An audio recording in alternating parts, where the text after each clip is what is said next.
I don't know if you heard, you probably didn't hear me the first time. So we were on, before we dive into and bringing community up to speed on everything, obviously I'm super excited about the KDA launch. I know there's a lot of other people that have been excited for this for a long time. And you and I were on a Twitter space with BitBoy yesterday talking about just crypto news, but we also talked about KDA. You have your ear to the ground on the KDA ecosystem. What excites you the most right now? That's a really good question. I'd say people, man. I think that the amount of time that we've kind of been held back, I guess you can say, just by just the regular stuff, right? People not being excited about the price and everything else that's been going on has really allowed this ecosystem to grow and grow with good people that want to do good things. So by far, the thing that excites me the most about, this entire ecosystem are the people who are building on here, the people who actually want to see things flourish and do things right.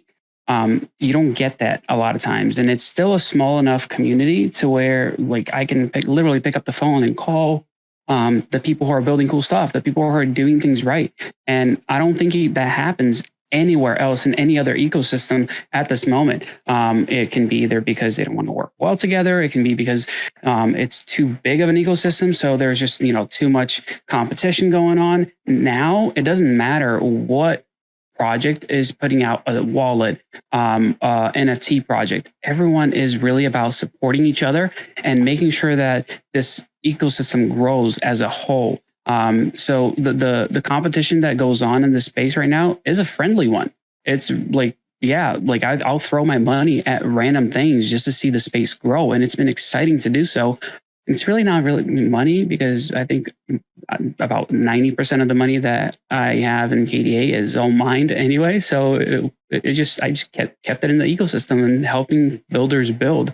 So that is by far the most exciting thing in my opinion. Awesome. Yeah. And I think that's the value, right? Is, bringing more people to the ecosystem. And because community is such a huge thing, and that's one of the things that I've always enjoyed and loved about the KDA ecosystem is the community aspect. You don't find that type of community aspect oftentimes with a lot of projects. And you do with KDA, which makes it, and it's not like a no-name project. So if it was a project that had, a $10 million market cap with 1,000 people, super small, okay, you can maybe understand there's a small community vibe. But with something like KDA that's, a top crypto project, to that end, it's exciting to see that level of community involvement still at a very close level, even though the size of KDA. Great to see everyone here. Ermin, good to see you. Hey there.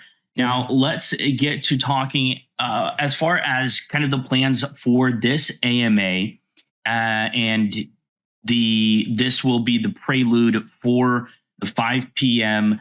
Live stream, which will be on Twitch. We'll be on there probably about 30 minutes early. It'll be myself, Action, YaBonks, and James Pelton will be joining the party. YaBonks, I told him, make sure he joins the party, and he said he would be there. So I've got you covered. So that will be... and I'm bringing an air horn just for YaBonks. There you go. So at 5 p.m. Central Standard Time, we'll be having that Twitch live stream. We'll be doing some stuff during the live stream, showcasing a few things as well. And then obviously the launch will be happening. In fact, for those of you wondering, for the we'll get into this a little bit more later on as well, as far as what the process is going to look like once we mint out. What does the rest of that look like? Because obviously we're only doing 500 NFTs, which are with our BTC launch, we did 2,500. For those of you who remember, we minted out, I believe it was around 60 to 70% of the NFTs within 2 hours. So it was about 1,500 all gone within 2 hours. So it went pretty quickly. And so what we expect from the KDA launch, we don't know. Obviously, KDA is a little bit different. But in the event that we mint out the 500 NFTs, want to go ahead and give you guys some insight on what would happen after that. So let's first start off with, where are we today? Well, we're online, and that's the biggest kind of news. I know we had that announcement not too long ago with everything being online. Now, the effort to get everything online has been a long time coming. A lot of that was a lot of blood, sweat, and tears. And I mean that literally. When Action and I were in Texas, it was before Action came down. It was James and I were at Home Depot, and I happened to cut myself on a metal shingle. So there has been now blood, sweat, and tears involved in this process. And James specifically, having come down from Canada, leaving the nice cold weather to enjoy the temperatures of Texas, has really been a huge help. And a lot of this, even though, a lot of people look at Fraction Money and they look at Alexander Bannister as the face of it, but so much happens behind the scenes. So much of that work happens. And so a huge shout out to the rest of the team, and a huge shout out to the influencer partners that we have. Once Action's gotten to come down to Texas, we expect to be able to have all of our YouTube partners to come down to Texas, because then they get to actually see what it looks like. They get to get their hands dirty. And us being online has allowed some of that to happen. So a huge shout out to the rest of the team. Some of them were able to make it to today's AMA. Some may come in a little bit later. So with everything being online, the next big thing is the computational rewards.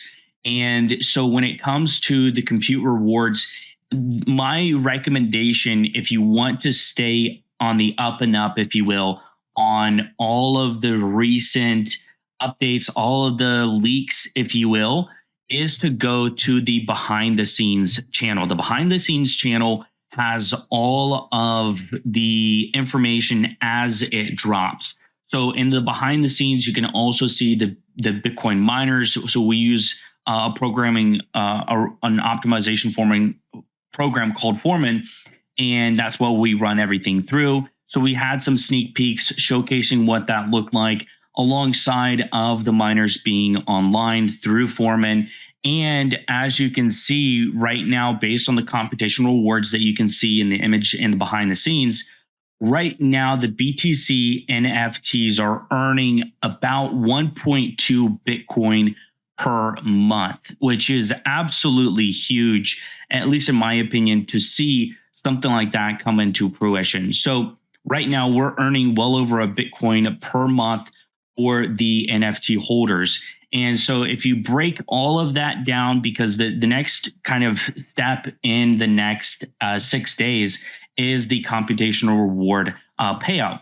And so based on what obviously we still have another week to go, but as we've been online in June, with the partial amount of time that we're online in May, we have an expectation of the computational rewards being around $16 to $18 in Bitcoin per NFT. So whether you have, let's just say you have one NFT, if you have 20 NFTs, that is going to be what we're expecting. Now, obviously, we still have another week to go, but that makes us very excited, because without talking about the ROI timeframe, you can easily calculate out what earning $18 a month in Bitcoin compared to a $300 NFT looks like on the return potential. So we're really excited. And mind you, that is after all of the different nuances of the energy and the power consumption.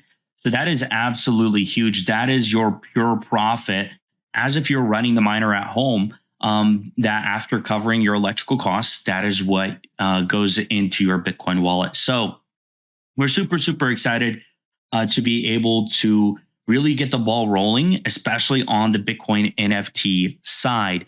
Now, that said, with the fluctuations of the temperature in Texas, we've been keeping our eye on that, and Action actually came down what was it, last weekend action, I believe it was, and we're working on minimizing some of that heat impact. I mean, you look at the temperatures, it's about 20 degrees hotter this time of year, or now compared to the same time last year. So that has made a drastic impact. And so it does fluctuate a bit on the hash rate, but we've been able to minimize that impact as much as possible. And what we're expecting to do is, as we continue to grow, we're able to kind of do some upgrades to the container to bring down temperatures overall, which just increase the stability, which is a huge value back to the community and a huge value proponent to fraction mining as a whole.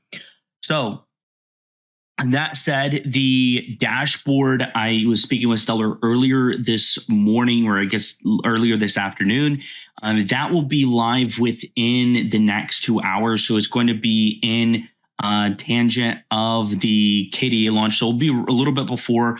Now, there will be more functions built into the dashboard over time.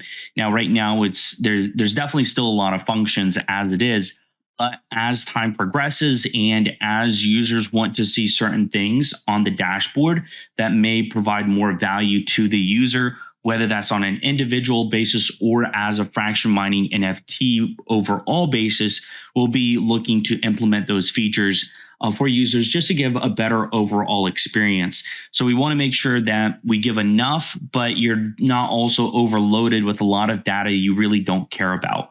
So we do want to make sure we find that happy medium of the dashboard and including the features and possibly building out the features that you may have some inkling to see. So that will be coming, I expect, within the next hour to hour and a half. That will be available alongside of the KDA launch. Now, what's happened recently, obviously action came down to Texas. We are planning as far as getting some more YouTubers. I've been speaking with YaBonks a little bit as to the next time that we're going to have some more YouTubers come down and kind of see what it sounds weird to see what it's like living on a farm, because it really is a lot of work. And this was one of the things Action and I were talking about is, while it may seem easy going and minting an NFT, the process to make that possible in the first place, it has a lot involved. So Action, I'd love for you to maybe share your experience that you had in Texas this past weekend.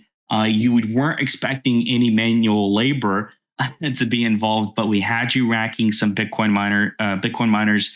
What was your thoughts on the experience?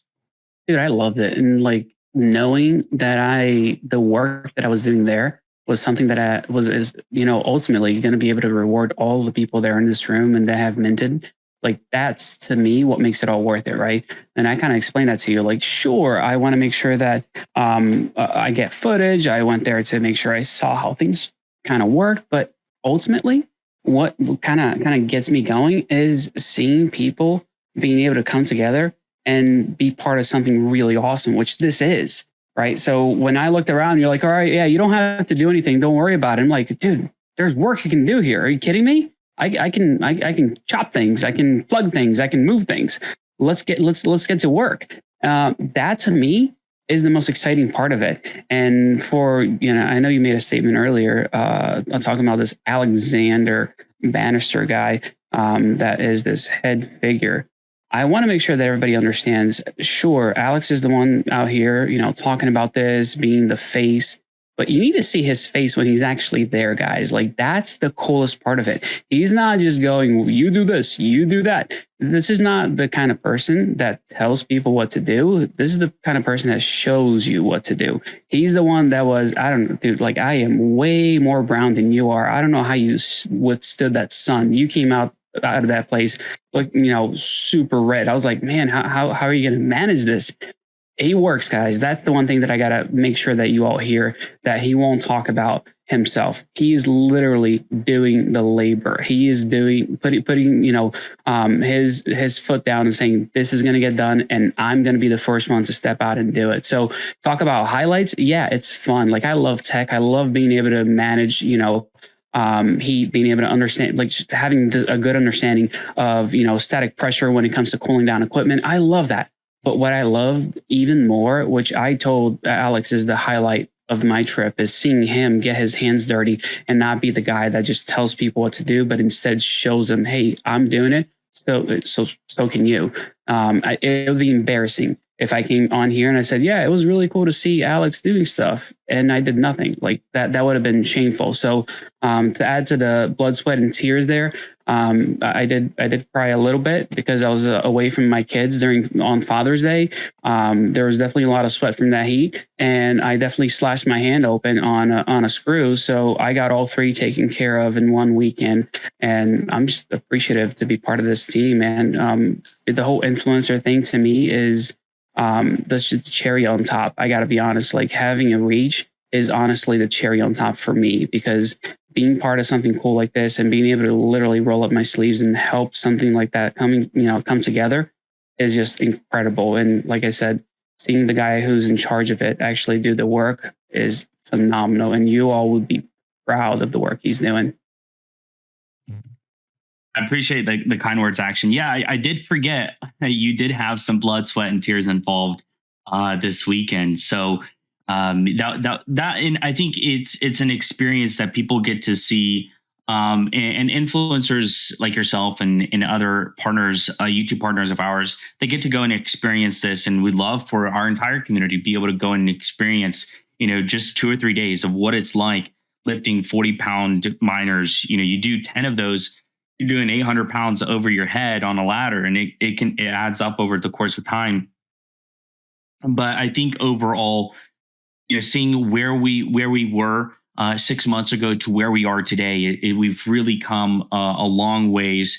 And like I said, it's, me being out there, me being, racking miners, that's good, just because it shows a form of involvement, that it's not, people sitting back and everyone else doing the work. But there's definitely been, like James, he was out there probably, I don't know, you could probably calculate the entire amount of time, but James has been out there well over 1.5, maybe even 2 months worth of time, doing a lot of that manual labor when it comes to setting the transformer, trenching the trenches for our expansion as we expand the original BTCs to increase the hash rates for the BTC NFTs.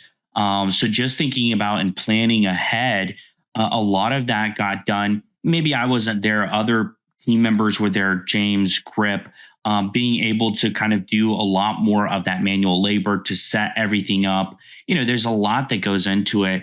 And in the end, you see an NFT getting minted. But super, super happy to see that come to fruition. Real quick, El Marble, does the entire 1.2 Bitcoin get distributed among the NFT holders, or is there a percentage taken out?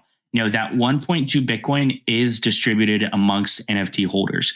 That is after electric costs, that's after everything. So that is all to the NFT holders, and that's obviously across the total amount of NFTs, to answer that question. Yeah, absolutely. So like I mentioned, and how many NFTs is that?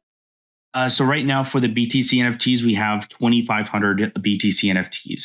Now we don't expect, we won't be expanding the current BTC NFTs at their current hash rate. So those who are part of the first batch, those are going to be in and of themselves exclusive.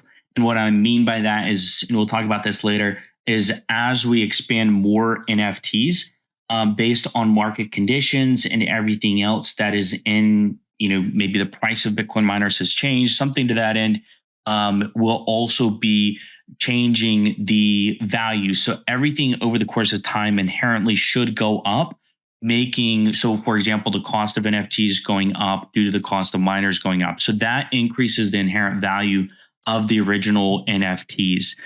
So all of that over the course of time is where a lot of that value gets added in, not to mention the expansion from 7 terahash to 8 terahash. A lot of that is due to one specifically that is going to be next on our to-do list is upgrading the site. And what I mean by that is specifically the containers and optimizing through a few different methods, including optimizing in the container and adding more containers that are a bit more efficient on the cooling aspect. So therefore, we're able to increase the uptime, we're able to increase the overall hash rate, and with a much more efficient cooling solution, we're also able to slightly overclock to kind of squeeze a little bit more hash rate out of the Bitcoin miners. So without having to buy more miners, we can optimize the current ones that we have. And we always have some on hand just in case, you have an average 10% fail rate from Bitmain. So it's always great to have some on hand. So that way you're able to consistently provide the hash rate that we originally set out to provide. So over the next couple of weeks, that is what we're going to be expecting. Boomer is actually going to be headed down to Texas very shortly, going to be getting some work down there. So that is going to be super exciting. But with that said, before we get into discussing KDA, the KDA launch, and everything that revolves around that, I want to take your questions. Any questions, comments, concerns as far as the BTC NFTs, what that looks like? Maybe you have questions as far as the amount of rewards, the hash rate. What is it going to be looking like moving forward? So if you have any questions regarding the BTC NFTs, and before we get into the KDA launch and where FM is headed after the KDA launch, I want to go ahead and open it up for any questions that you may have. Feel free to raise your hand or type it out in the chat, and I'll do my best to address it. Let's see here. Oh, so he should, I didn't realize, is Boomer, I guess Boomer is on his way down there already. It is Saturday. Yeah, he should be, he's flying down there right now. Or so Boomer's a couple hours. Yeah. Dude, I thought it was Friday for some reason, and I was like, Boomer's going to be there tomorrow. So I've got my days mixed up. Lucky played a little late in the party, but did the BTC NFT launch already? Are you referring to the KDA NFTs? Those aren't launching until 5 p.m. Central Standard Time. The original BTC NFTs launched a while back and minted out. Ooh, he's been driving a long time. Yeah, he did tell me that he was going to drive as I was a little bit more cost effective. So that is awesome. Let me see here. Make sure I don't see any hands raised. All right. And if you are tuning in, maybe you're not here currently, you're tuning in a little bit later. Maybe you're watching the recording. If you have any questions about anything we've said thus far, feel free to reach out to one of the team members or myself. We'll be more than happy to try to get you an answer on that. Is ERCOT paying FM for curtailments? If so, will that income be shared with those with NFT or hosted miners? Boomers at Bucky's. So currently, we are not in a place to receive the 4CP. That will come into effect as of next year based on that specific meter. So that is what we know thus far from the current details of our operation. That said, post that, I think there definitely could be a way for us to be able to share the opportunities of something like that. We haven't really discussed that a whole lot just because that's still about a year away or so before something like that comes into effect. But that is definitely something that we will have to participate as far as when ERCOT does come in and say, hey, we are going to need you guys to shut down for this amount of time. And then Alex, can you explain who ERCOT is and what the question actually means for some of the people here? Just to make sure they just a quick overview, just so they understand what is being asked. Yeah, sure. Absolutely. So ERCOT is the governing body in the state of Texas on energy. And so under ERCOT, they pretty much run the guidelines of the everything energy based in Texas, since Texas is on its own grid. So what that means is with ERCOT, if they see that, let's just say it's going to be 110 degrees in Texas and everyone's going to be running their AC units, and there's going to be a lot of megawatts being consumed, they're going to go to your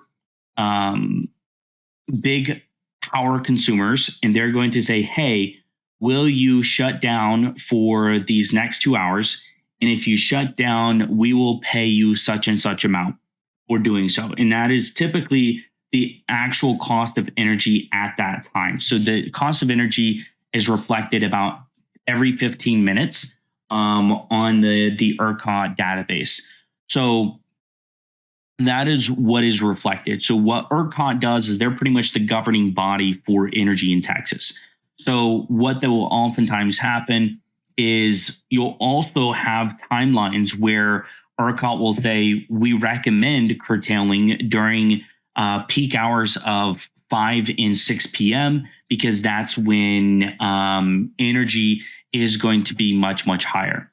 So that is going to be the big thing. Now, the amount of curtailment is also a factor. So curtailing, what that means is you shut down your operation for that entire duration of that time. So if, let's just say it's 5 p.m. to 6 p.m., you shut it down for that 1 hour. After that time frame, everything turns back on and you're back to operations. So that's what curtailing means. And in some instances, you'll curtail oftentimes during the summer is where it's predominantly happening. And you do get rewarded by the energy company for that. So Alberta would be beneficial as miners lose rewards during that downtime. Correct. So we'd have to look at the uptime. If I remember correctly, we had guaranteed about 98%, uptime on the BTC NFTs. If we're ever in a point that we are having to curtail in order to, and we receive a return based off that, I think that's something that we could definitely build into, I don't know if that would be a dashboard thing, but we could build it into some form or fashion to be able to reward the NFT holders for the time that may be over what was expected. So I think that is something that is definitely doable. And hopefully for anyone who didn't know what curtailment was or what ERCOT is, this is specific to the state of Texas. And we'll talk about as far as expansion, as we are expanding, there are other options that are in, for example, Tennessee and Mississippi and Canada. There's a few other options, few other states that don't require the same curtailment functions. So in those instances, it wouldn't be a concern. So great question.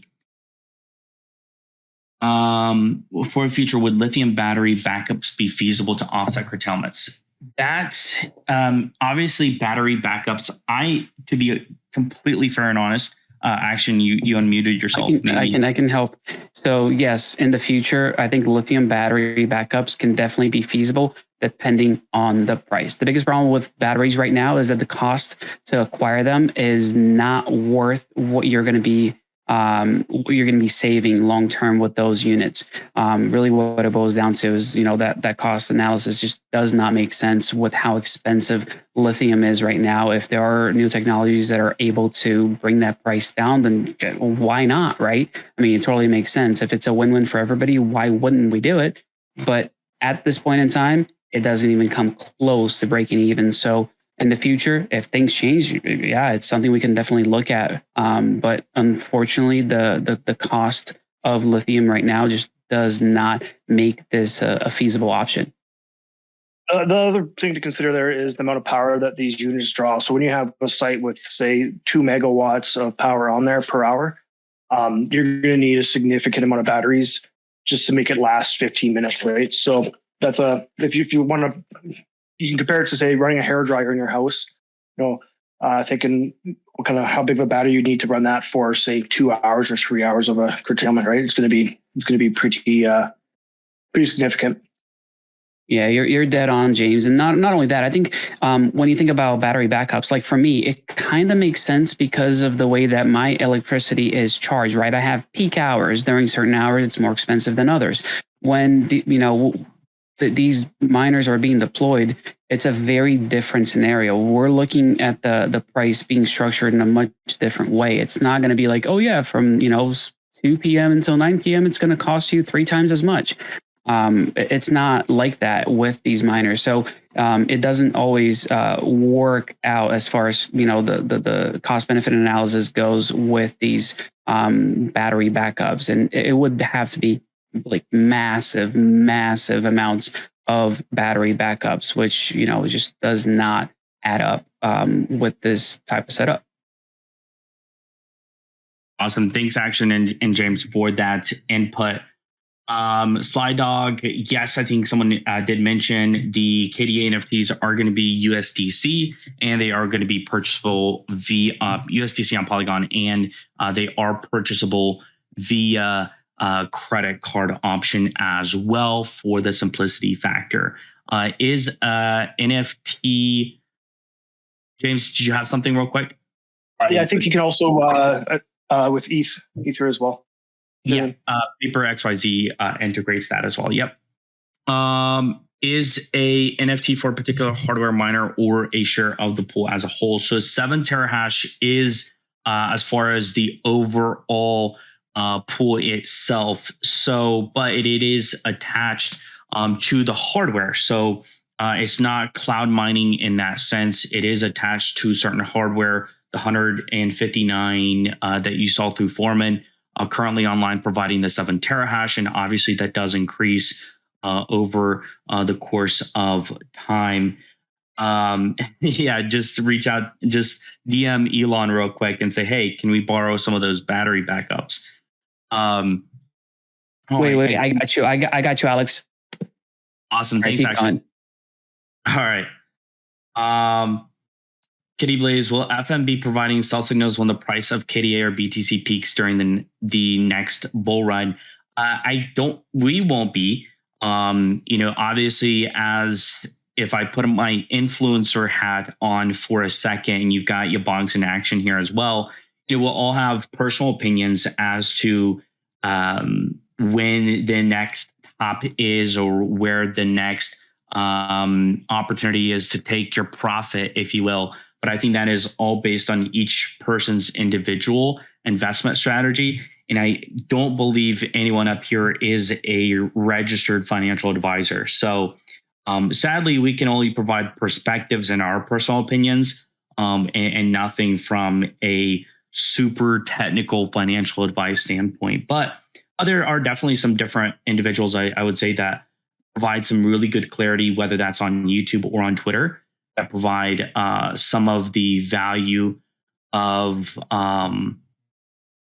getting some more of timing the tops and bottoms a little bit better than some others. Random Planet, I would say that even that instead of batteries, which lose a bit of efficiency by nature, that you consider solar. I know we could never cover the whole operation, but things shading, etc. Yeah, so Random Planet, actually, we were talking with another company that was, so for example, in Texas, if you're able to provide, and this isn't even in Texas, this is a lot of people, they'll provide a cover over top of the containers.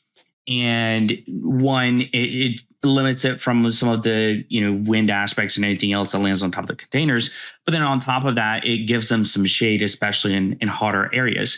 And so why not create shade with solar panels? Because if you have a really good solar, let's just say the state that you're in has a really good incentive for solar and getting that set up, you get some good credits, you get some tax breaks, then it could really make sense. And yes, it will never be enough to run the whole operation, but it could be beneficial in the long term from both a financial standpoint and from an environmental standpoint. And on top of that, it provides shade, which increases or decreases the potential hardware issues of the mining operation and increases overall efficiency. So there's a lot of potential values through that.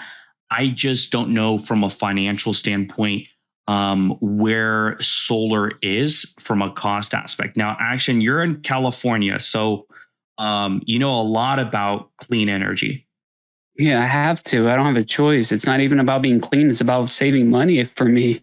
Things are crazy over here. We have the highest electric rate in the whole country. So whatever I can do to save, I'm doing it. And that's the thing. Like when your peak hours is over 80 cents a kilowatt hour, yeah, anything makes sense. Wind, solar, like anything you can generate electricity with, like I'm doing it. I have my entire roof covered in panels, and I'm actually looking at doing it, the second building on my property with panels as well, just because of that.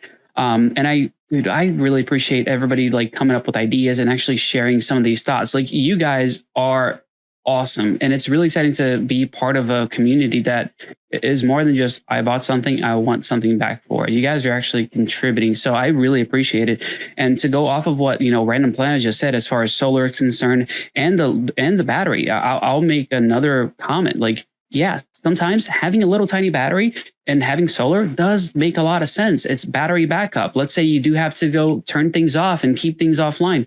Well, if you have a battery backup for your essentials, let's say your security systems, your cameras, your computer that's running applications on site, like, yeah, that totally makes sense. And believe me, fraction mining is not, forgetting about those things. That's something that they are actively working on and ensuring that not only the stability of the grid is working for them, but also that the stability of the infrastructure that they're putting together is working the best way possible for remote management to make sure that things are staying up as long as possible, and that all of you guys as NFT holders are getting the best possible rewards.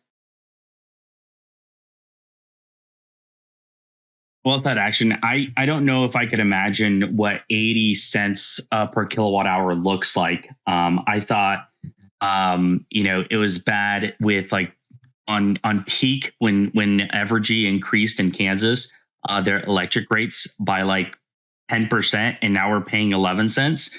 I thought I was freaking out, but I have nothing to be concerned about. Random Planet added, there are inverters that tie to your main power supply. You don't have to have battery banks. That when the sun shines, that only helps load of power. Yep, absolutely. All right. Let's see here. I think that answered most of the questions that I had. Checking. Okay. And so let's go ahead and jump into the KDA launch. And then after the KDA launch, we'll talk about where is FM headed forward. So you guys can kind of get an understanding of where we are in our heads and some of the value that we're looking to increase across the platform for the NFT holders, specifically those who did get in very early on, and then also talk about the membership BTC or the membership NFTs as well. So KDA launch.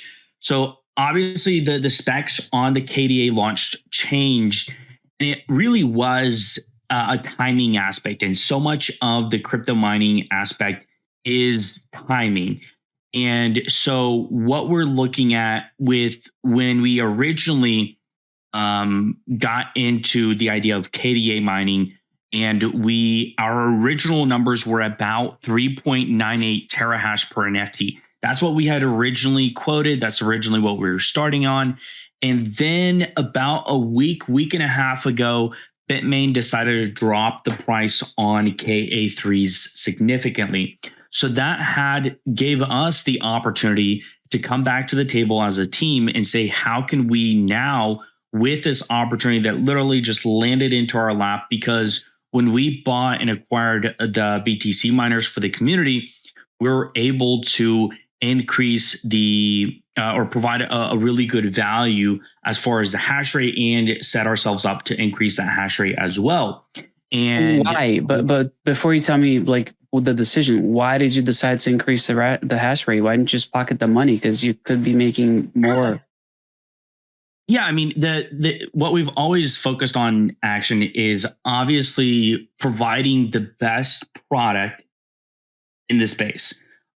We have, when it comes to hash rate, it comes to value, it comes to anything, the computational aspect. Our BTC NFTs have, from what I've seen, and I've seen quite a few other projects, have the highest hash rate per BTC NFT, which obviously will increase.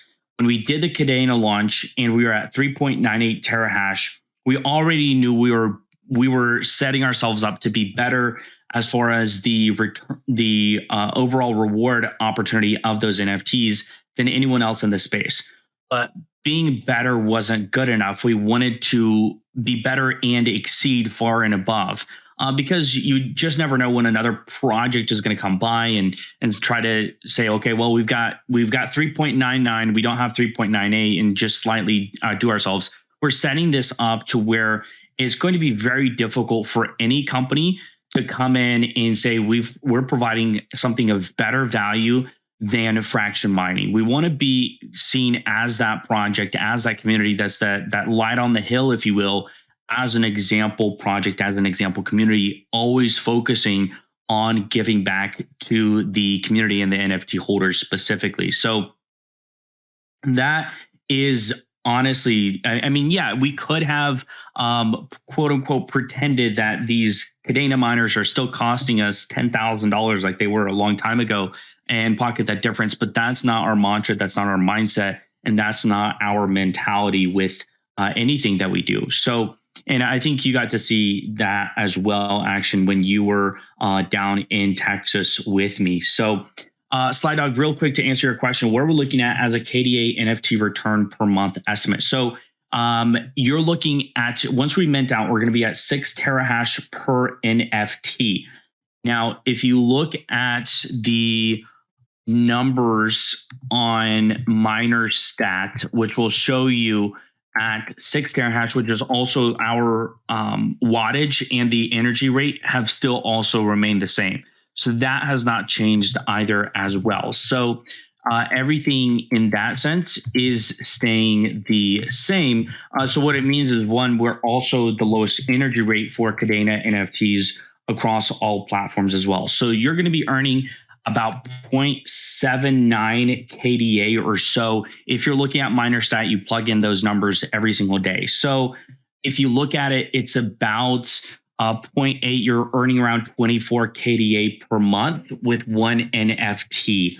Now, depending on the dollar value you attribute to that, will obviously affect what the dollar value of that KDA is worth. James, you have something? Yeah, did you want to just clarify the 6 terahash? That's after the full mint, correct?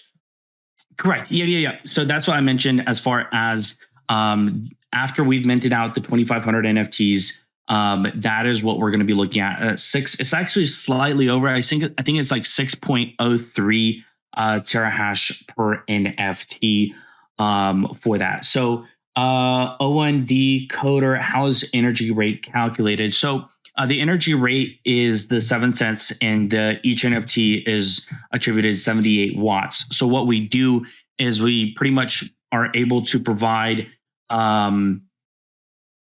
where the NFTs and the KDA miners, how they are sectionalized. So we'll have the KA3s that are solely focused on paying the energy cost. And then the other aspect is KDA miners, specifically KA3s, that are attributed directly to just the hash rate NFTs. So that way you never have to worry about covering the energy aspect or anything to that end. That all happens on the back end that we control and that we make sure happens. So in the end, you're just receiving the reward, the KDA, for participating in the mining. Yeah, Sly Dog, as far as 0.8 KDA per day, correct. It per NFT is not bad at all. So if you do a comparison of like a KD box, Stellar, good to have you here. Like of a KD box Pro compared to an FM KDA NFT, it's a night and day difference. One, it doesn't consume 400 watts; it's 78 watts. If you're in California like action, you're paying 80 cents a day. In this sense, it's 7 cents or 80 cents per kilowatt hour, 7 cents in this instance. And the hash rate of a KDBox Pro is 5 terahash, if I'm not mistaken. In this instance, you're at 6. So for a lot of people that will go and get a KDBox and spend $400, maybe $600. I haven't looked at the price in a week or two to see if it's updated, but spending $500-600 on a KDBox, that is way less rewarding and costs a lot more versus an FM KDA NFT. It really is a night and day difference, and that's what makes us really, really excited. EODVET minting in KDA, that is not a function that's currently available through what we're doing right now and the platform that we're using, PaperXYZ. Now, I don't know if that could be something available in the future as we expand our mint or if we launch more. That would be a stellar question specifically as to whether or not that would be available. And maybe Action has something to say about that as well. Well, he's a homie, so just send me KDA. I'll hook you up. I'll buy it for you and send it to your wallet under the table on the secondary market. I got you. Oh, goodness. We wanted to use a platform that kind of hit everybody's needs, whether it's credit card, different types of currencies. And Paper is one of the best ones that we found, and their support has been really good. So we like to stick with them. And right now, they don't have KDA integrated yet. But I think we have reached out to them about working together to maybe to push that forward as well. Awesome. Thanks, James. O1D Coder. Let's see here. How's the NFT attached to a miner, a share of this particular KA3? What happens when it goes down? So O1D, we have extra KA3s that in the event a KA3 goes down, we're able to unrack it, back the other one, and figure out what was the issue that caused the other one to go down. So what I mean as far as the NFTs being attached to the miners, what I mean by that is there are actual miners that are currently that are going to be connected, that are going to be providing. It's not something where there's platforms where you could go and buy hash rate and then resell that hash rate. So it gives the impression that you're quote unquote mining, but you're not currently mining. You don't actually have a machine. You don't have something connected to power. You're just buying hash rate and then reselling it. So what I mean by the fact that the NFTs are connected to miners is that we actually have miners connected at our mining facility. And that is where the hash rate is derived from. So hopefully that maybe provides a bit more clarity. EODET, so 4.8 terahash, 0.54 KDA per day currently. So, when you look at that, the difference is almost twice as much in KDA, especially because of the energy. That is the difference, right? I think it's about 400 watts with the KDBox 2, and the NFT is 78. So it's a share of that pool of miners, OND. So the 500 NFTs are going to be sharing amongst that pool of KA3s that are providing the terahash per NFT. Per trench. Yep, that's a better way to say it. Exactly. All right, here. Let's see. All right, so let's talk as far as we talked about kind of the specs. Price point. Right now, their initial 500 that we're launching are going to be at $350. The original idea was we were going to do $375, but when we came back to the table, and because it really is, like Action mentioned before, we really are out here to try to provide and derive as much value back to and give back as much as possible to our community. So when we looked at the numbers, we said, hey, we did a $25 discount on the mint for those who are NFT holders already. Can we do more? And when we looked at the numbers, we knew that we could. And that's why we dropped it down to $350, because now we can provide additional value in the aspect that we're bringing down the entry cost a little bit more on the original 500. Now, After the 500 are minted out, we'll have to look as far as the timeline for the next portion of the mint. Now, a lot of that is seeing how this mint goes, because we're in a place where a lot of people are focusing on the price action of KDA and not necessarily on the value of the blockchain itself. And so we're seeing where is going to be the future of more mints. We wanted to do 500 at a discount for our community. And will there be more NFTs? We're going to have a limit of 2,500 KDA NFTs, but we want to showcase a few things in this launch that we wished had happened in the original BTC launch. Now, I'll discuss what I mean by that as well. El Marble, yes, we're actually looking at, James has a connection. We have a really good connection up in Canada right now that we're looking at as a flare natural gas site. There's a few others as well in Oklahoma and Texas. And so we're going to be utilize that. O1D, it is wind, is the energy source. So renewable there. So the KDA launch, how it's when we originally had the concept of the BTC launch, we took advantage of the great price of BTC.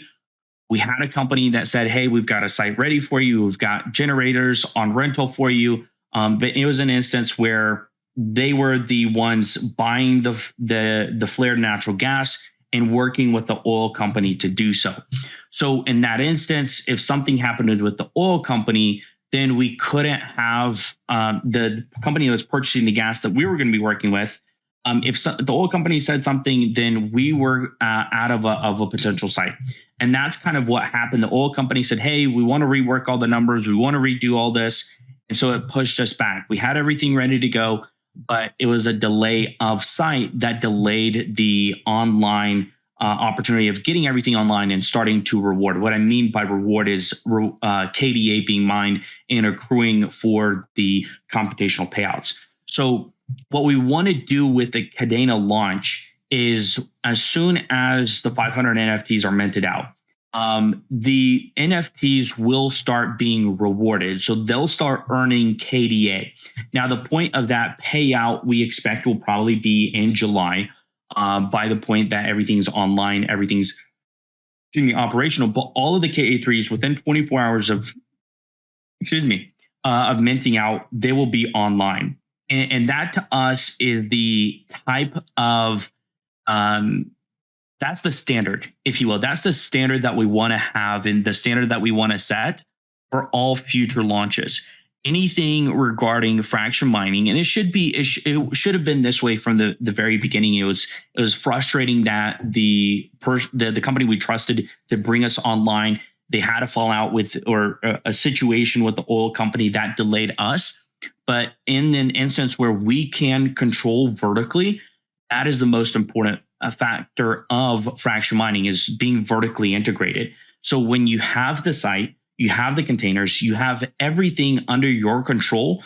You're no longer at the backing call or the fleeting whims of another potential company that's providing the hosting. So that is why there is a site in Canada that's a flared site that will allow us, that we're looking at for potential our next BTC launch, to expand on that flare site, which interestingly enough is near James. Somewhat near James. So that would be a site that James would be actively involved in. So we are actively involved in that site. And that is the missing aspect of our initial BTC launch. And it was something that we learned from and we're implementing moving forward. And that's the thing, is you always have to, you learn more from your mistakes than your successes. And that was one of the things that we learned early on, is controlling all aspects of the launch. Right now, we control all aspects of the KDA launch, which is why we can get everything online within 24 hours of minting out. And that's the standard that we're setting for all our future launches. So I wanted to kind of get that out there and kind of explain kind of where our mindset was with that. The rewards will start accruing. As you can see, once we're fully minted out, it'll be about 6.03 terahash per NFT. So as far as spare backups per KA3 per trench, right now we have about 3. If I have to look at our inventory again, I believe we have about 3 spare backups as far as KA3s. Now, obviously, they're all brand new, so we're not all too concerned. If it was one, we don't do used hardware.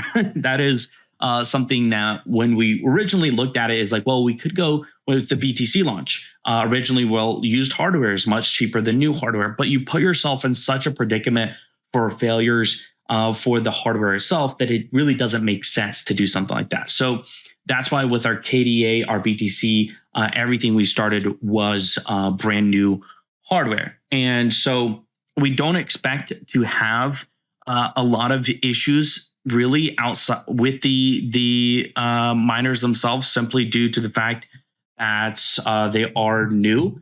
But we do have some as backup in case, and they are under warranty as well. So if we have to get them worked at all, then we should be fine as well.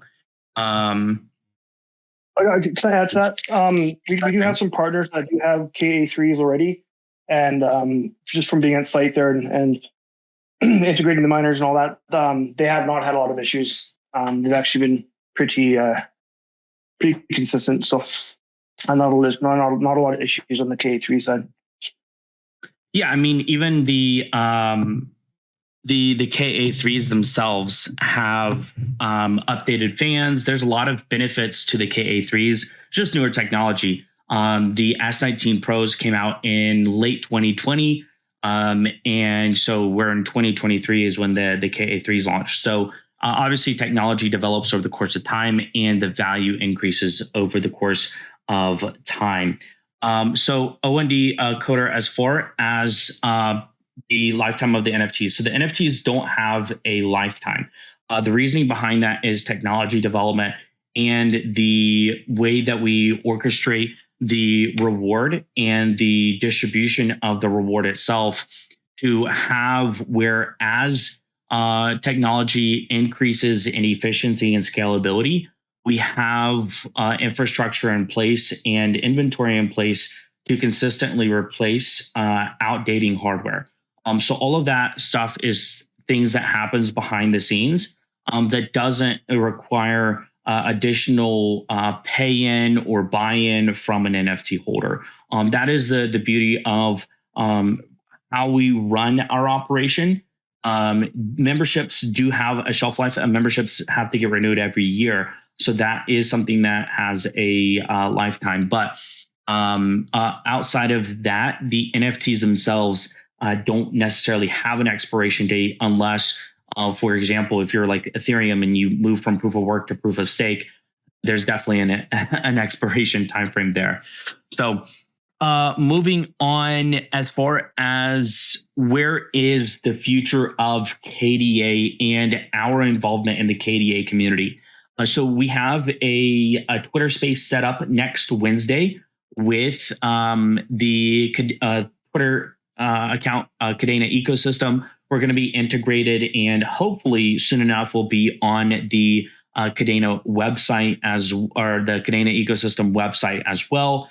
Because we within each project that we get involved when it comes to Bitcoin, getting involved in those Bitcoin communities as fraction mining, getting involved in the KDA ecosystems as fraction mining, getting involved in as we're exploring some future, whether it's Litecoin, Doge, script mining, and some others down the road, getting involved in those ecosystems to showcase how you can get involved from a mining aspect in those ecosystems to then take the KDA that you've mined and then go dive headfirst into those ecosystems. And when the barrier to entry to receive that KDA is much lower than is standard in the mining industry, it just makes it that much easier to dive into those ecosystems.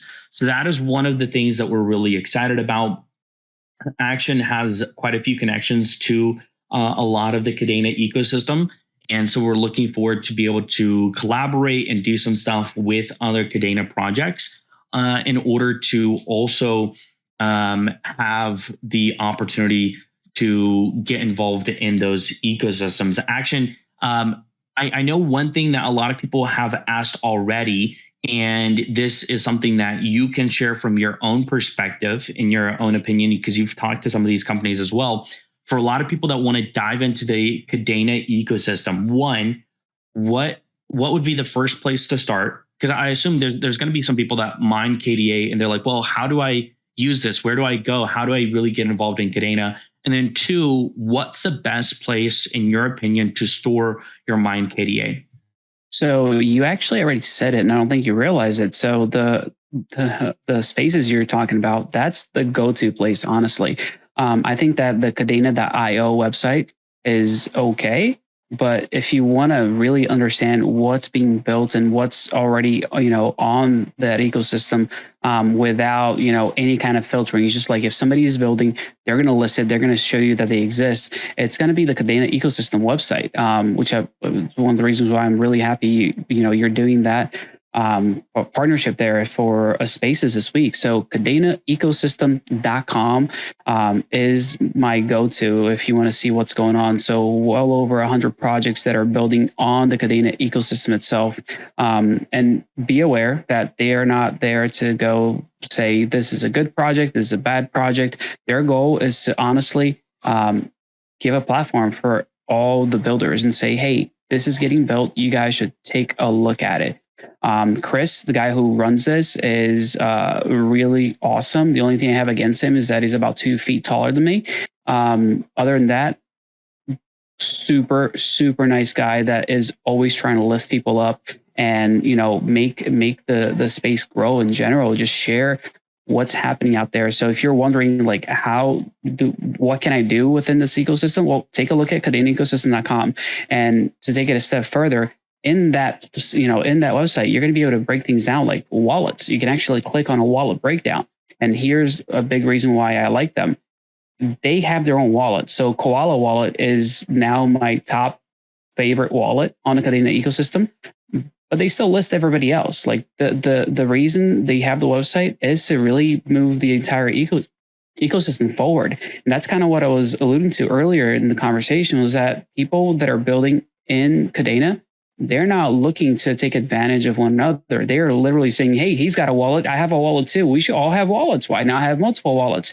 They're building together. They're, giving each other tips. Like I'm in a few different groups where you would expect these people to be competing, but they're like sharing notes on how they wrote things and how they put things together, which is like super exciting for the space. It's what's needed for, these players to actually grow and see, mass adoption of the blockchain itself. So when you go in there, you're going to see a little, option to explore. And they have like by category, by keyword, and just click a wallet. And you're going to see a couple of them already. So there's a total of 6 wallets listed on there right now. And I can tell you, Chainweaver is the OG. It's how things started out. Echo Wallet has been one of the most popular ones. But that was only after Zelcore. Zelcore integrates more than just Cadena. They do Flux and do a few other things as well.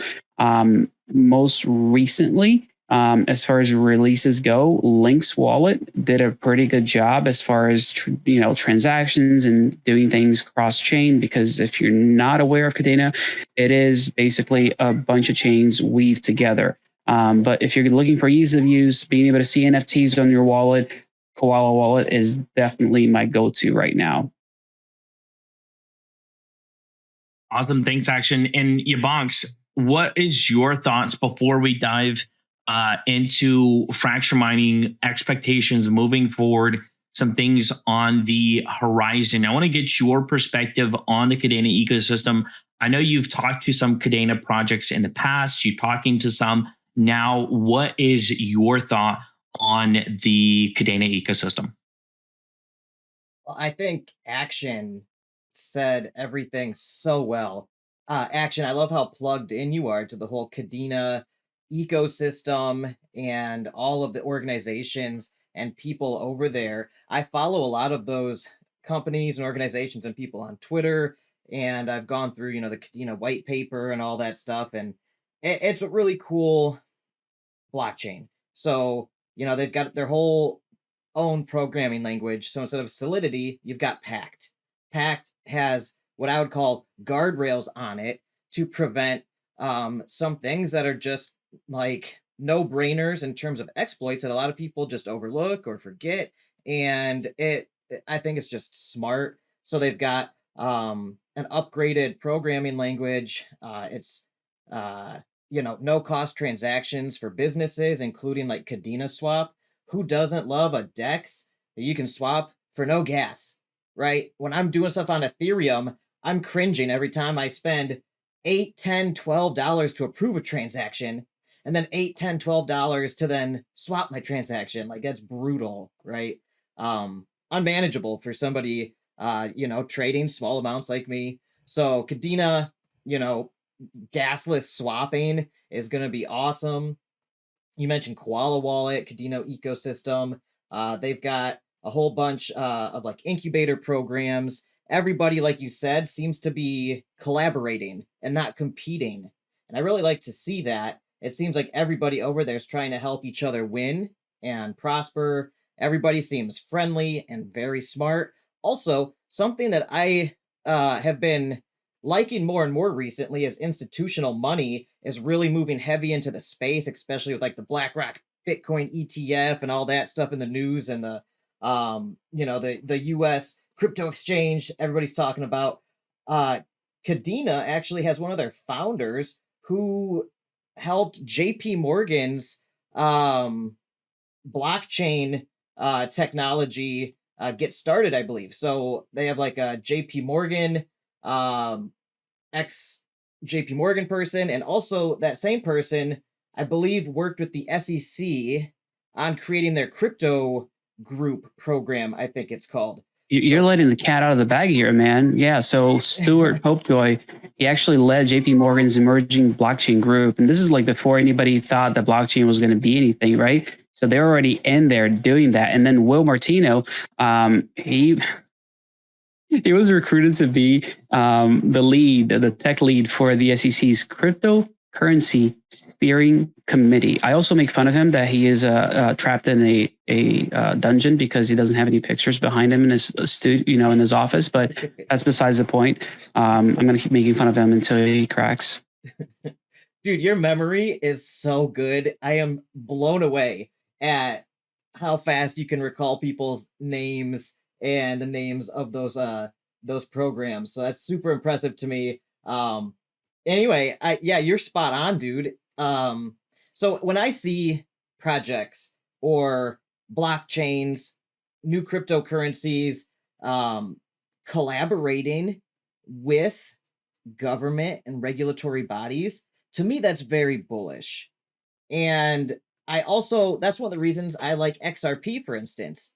Their whole premise was, you know what, instead of fighting the big banks, let's work with them. And if you get the central banks and the monetary systems and the governments on your side, then they open a lot of doors for you. And, you grease the right wheels, essentially, and things go a lot smoother for whatever you're doing. And I think anybody who doesn't do that, and they're large enough to be at an institutional level, especially with business to business kind of stuff, like Kadena is a layer 1 proof of work blockchain, I think they have to kind of grease those wheels, make sure they've got connections in government as well as industry, and befriend the regulatory bodies so they're not public, or I should say government enemy number 1. I don't want Kadena to be on the SEC's hit list, and I think that's really cool that they got somebody there who's friendly with the SEC and friendly with the big banks, because I think that means they're going to be able to go a lot further with a lot less roadblocks in the long term. So for me, that's super bullish. And don't get me wrong, I'm like a libertarian type person. So I'm all about like small government, local government, sound money, decentralization, all that stuff. I love Bitcoin for that reason. However, as a speculator and somebody trying to make a whole bunch of money out here, medium term, over the next 5-10 years, something like Kadena for me could potentially be a, grand slam, knock it out of the park type of play for me, where Bitcoin's like my retirement account. I'm just DCAing into Bitcoin always. But, in the next 5-10 years, if I have a bunch of Kadena and it goes up like 1,000x or something, like, dude, and then I stash it all into Bitcoin. So that's kind of how I view something like this. I think they're positioned well to be able to do that without getting slapped down by the SEC because they stepped on the wrong toes. Instead, they've shook the right hands, they've greased the right wheels, and I think things are going to go a lot smoother for them. And at this point, like you said, the friendly collaborative environment is making for a very fun and exciting place for developers to go and start building things. Yeah, well said, YaBonks. And one of the reasons we brought Action, or I reached out to Action, is Action. Like I said, Action's got his ear to the ground on the sound of the Kadena ecosystem. So he's definitely one of the more well-versed individuals that's not just a moon boy, but actually knows his stuff. So Alex, you don't even know that I've been a part of the subreddit for Doge since 2013. So I got more tricks up the sleeve. I just don't share all these things with everybody. I didn't know that, dude. Oh yeah. We talk a lot, but we should talk some more. We'll have to organize something. We're talking about as far as possibly doing some Twitter Spaces. So we'll have to talk about that further down the road. But as we kind of wrap up where we've been, what's happened recently, and some details behind the KDA launch, where is FM going to be headed, right? Because there are going to be some people, some NFT holders that are happy enough holding their NFTs, getting their Bitcoin, getting their Kadena, and just stacking, right? Stacking stats, or I guess we need to find something else for KDA, but I guess stacking KDA. And there's going to be others that are going to always be looking for more. So if you're one of those that's looking for more, what's going to be coming out of fraction mining in the future, right? So a few things. One specifically is FM hosting. That is, even though we have a focus of breaking down the barriers to mining crypto, we also have a very keen insight for those individuals that want to have the full experience, if you will. They don't want just an appetizer; they want the full meal. And so, for those that want to be involved with an ASIC, because of our connections in the space and us being able to acquire ASICs for a relatively good price, we want to be able to transfer that value back to our community. And that is in line of both the price point of the ASIC, the energy rate for hosting, and then on top of that, the additional fees that oftentimes other companies charge, such as Compass or other companies in the space, that we can alleviate due to a few things. The one being the membership NFTs. A lot of you have asked, how are the membership NFTs going to derive value outside of the fact that you have to have a membership NFT once we launch the merch website, which will be post this launch with KDA.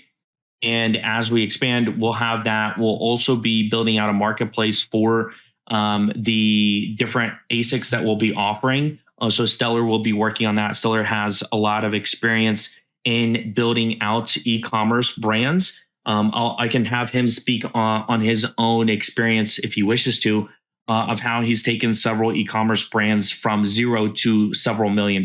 But we'll have that platform available for membership NFT holders. What a lot of companies will charge is usually a $25 upwards of like $75 to rack a miner. What that is, and Action can speak for that, is taking this 40-pound ASIC, lifting it over your head, plugging it in, connecting it to a pool. A lot of companies will charge that fee of $50 per miner. And in return for that, the intention is to recoup their cost in some form or fashion, or to make more money off of the retail investor. And so for us, we looked at it and we wanted to create more value to membership NFT holders. So if you're a membership NFT holder and you want to purchase an ASIC through FM, not only do you get a good value on the ASIC itself, but you also don't have to worry about all the additional fees and nickel and diming that oftentimes happens by other companies. So you won't have to worry about racking fees and other things that are involved oftentimes with other operations. So FM hosting, it will be a beta launch. So what we'll do is we'll create kind of like a waiting list. We already have some that have expressed interest in KDA mining, or as was the FM hosting. And within the FM hosting, as we go through, most of it is going to be initially, you will have to purchase and host. We're going to wait on after beta for those that want to bring their miners to FM. As oftentimes, if you bring your miners, we don't know what repair issues they have or what issues they may have. Maybe they don't have any at all, but we want to make sure that we have a good experience with the original launch first in beta, and then we can expand past that. And so that in and of itself, I expect to be available sometime in July. And as we get closer to that, we'll provide some more details. Now, post the KDA launch, what is going to be the future launches for fraction mining? So the one thing that we are hard set and sticking to is before we do another BTC launch, before we do any more Bitcoin miners, we're going to increase the hash rates from the current BTC NFTs from 7 terahash to 8 terahash per NFT. Now, what you'll also see, the energy rate won't change. You'll still be at 6 cents, and the power consumption will slightly change based on the increase in hash rate. So it's just as if you had purchased a slightly more powerful ASIC that also has consumed a little bit more energy. It's kind of like going from a light miner versus to the whole, like a KD light to a KD max, if you will. So there will be a small incremental change, but it's going to be significantly more valuable due to the fact that the hash rate increases more than the wattage does. So that is something that will be happening that we're going to be super excited about as well. And once we get closer to that occurring, we'll let everybody know. And then there will be a systemic change within both the dashboard and to NFTs that we'll be working alongside with Stellar in order to make sure that is represented to NFT holders alongside of the rewards being represented with the hash rate increase. Now, post that hash rate increase, we will be launching more BTC NFTs in the future. Now, what will be next? It could be a BTC NFT launch. It could be a Litecoin Doge merge mining launch, so a script mining launch. And then we've also looked at Nervos and Caspa. Now, out of all those four, if we're looking at BTC, a script, Nervos, and Caspa, the one that we're the most hesitant about currently is script.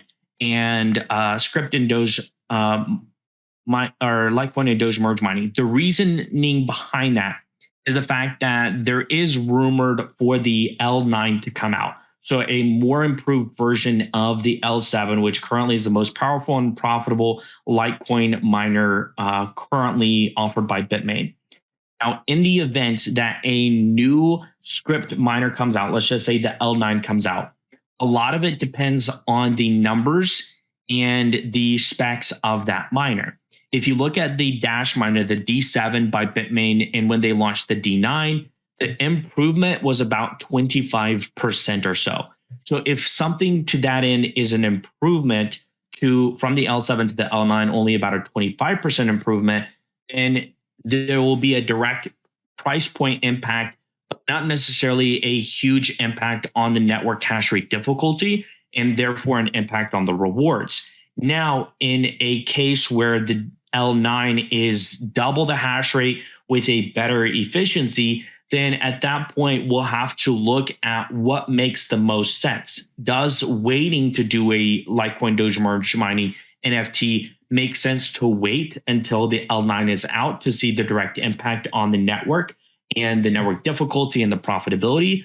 Or does the price point of the L7s make it that much more reasonable to get an L7 based on the network hash rate difficulty that increases or doesn't drastically increase? There's a lot of things that happen behind the scenes. That's kind of, if you kind of bring you into the back of our minds, how we're contemplating things and how we're contemplating launching things.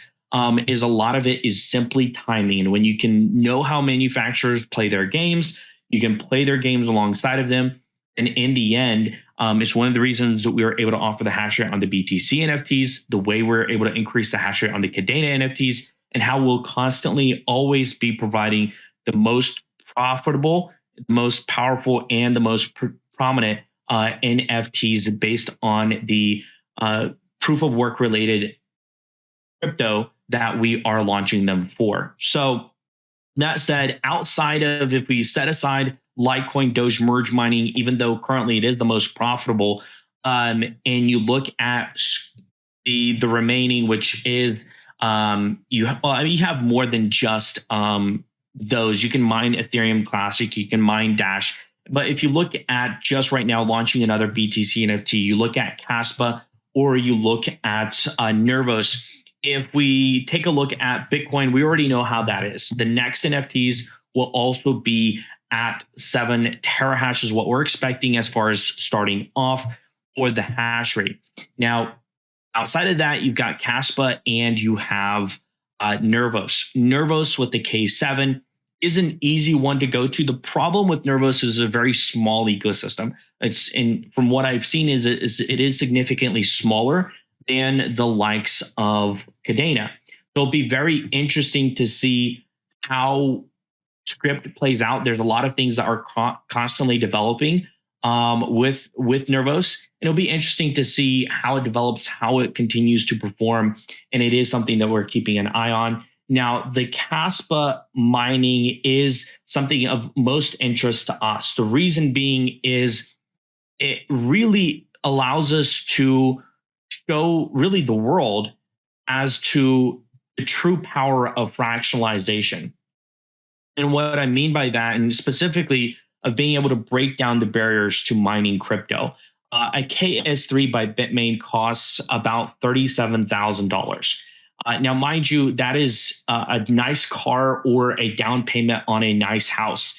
And so for a lot of people that want to get involved at the very high level of profitability of Caspa mining, unless they have $37,000, they're not going to be able to do something like that.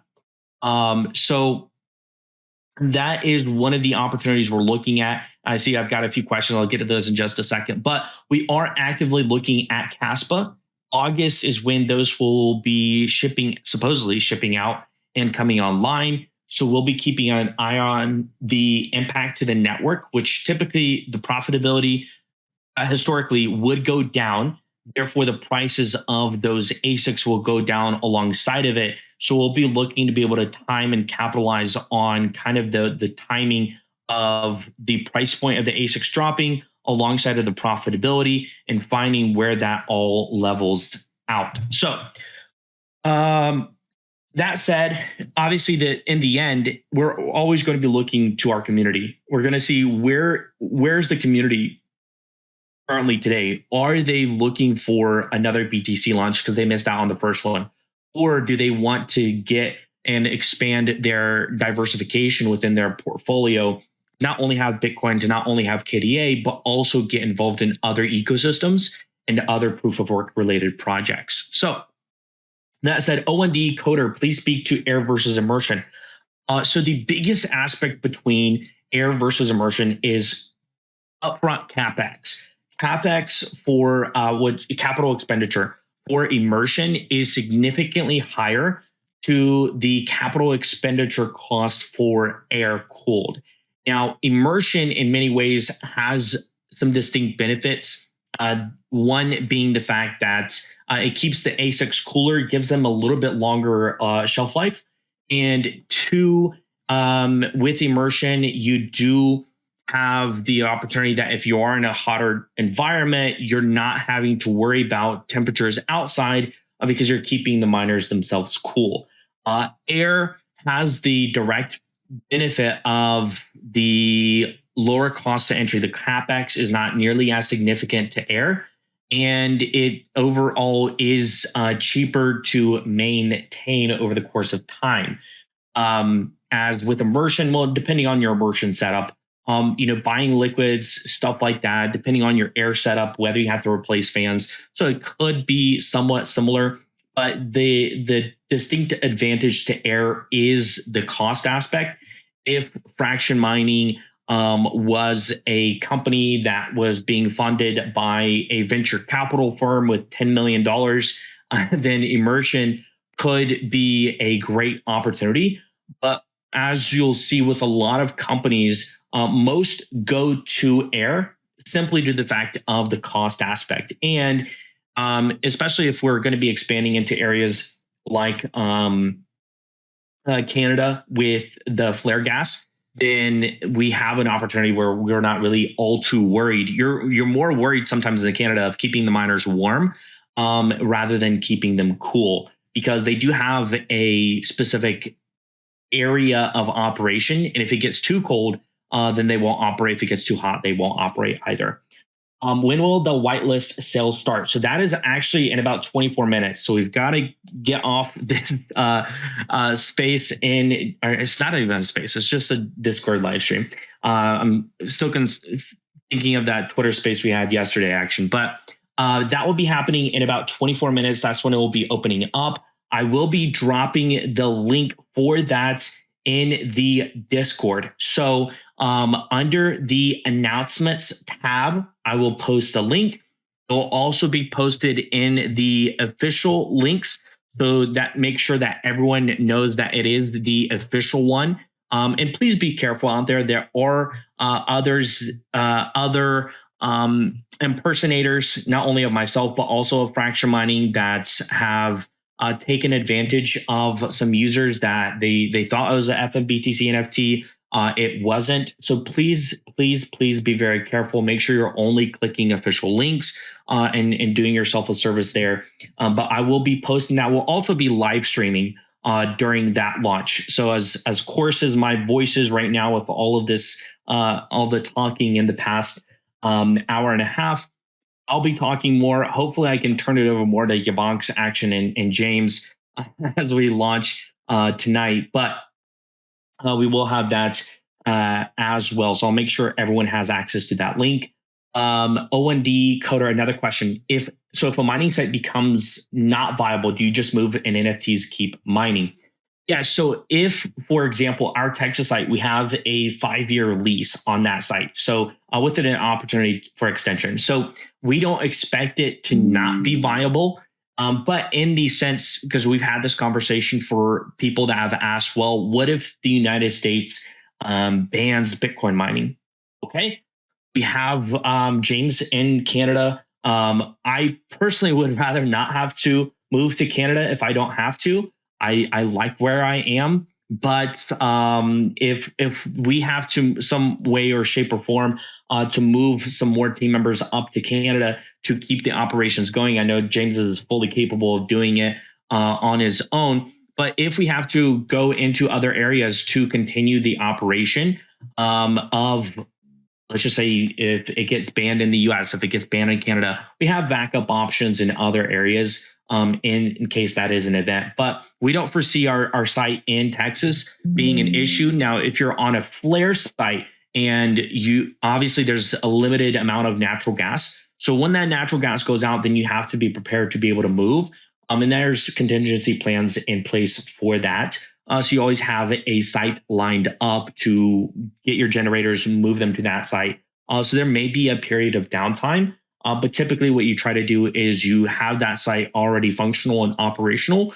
And therefore, there's really only typically about a day of downtime, maybe 2 days at max if there's weather or something comes up of moving it. unless you're moving it a significant distance, like you're moving it from Canada to, Texas or something like that. What's the procedure for non-whitelist wallets that want to mint? So, Herbert, these are only for membership NFT holders, from my understanding. So you would have to be, there is a snapshot that's already occurred. Stellar showed me just text messaged me earlier as far as the list of whitelisted wallets and everyone's who is whitelisted for that mint. Now, in the case that, let's just say, not all of the NFTs get minted out, we'll have to look as far as like a time frame aspect. If they don't get minted out, as just put it out there, like, let's say it takes 3 days, who knows?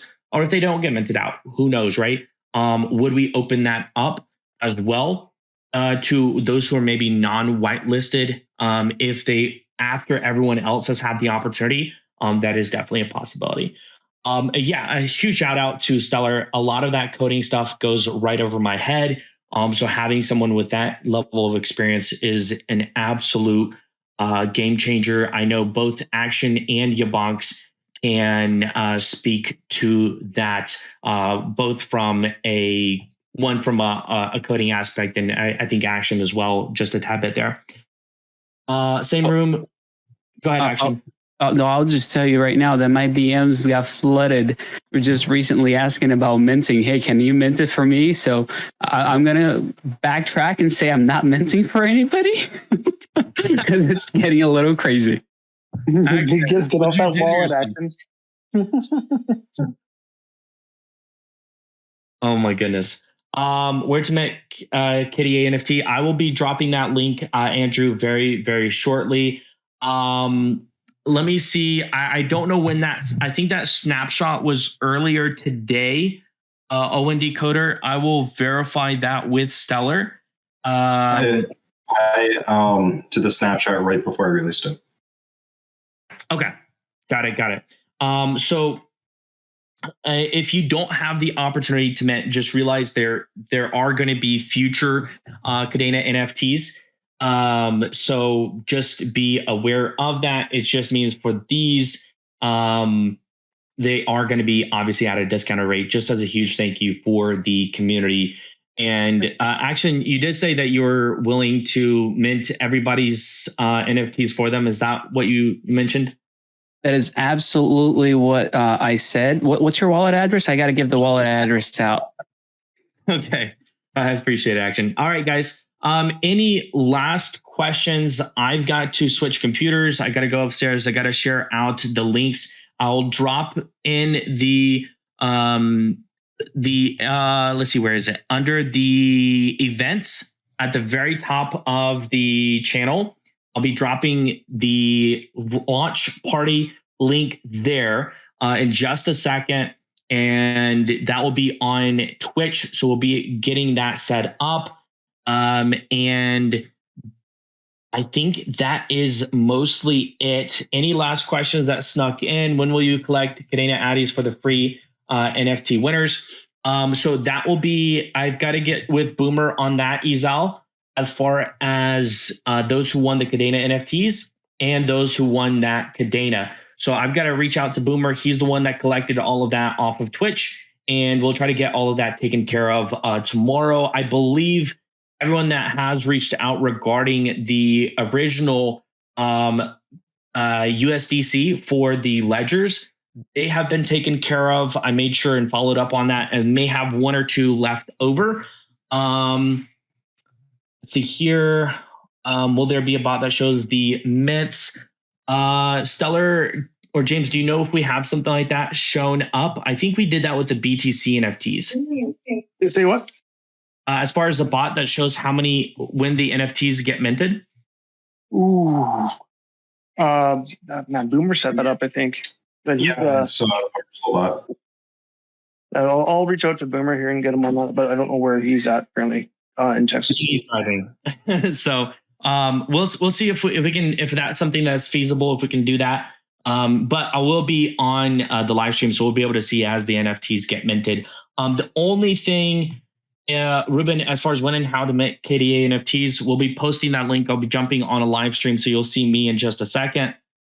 And I'll be on that so I can kind of show it to you once it's live.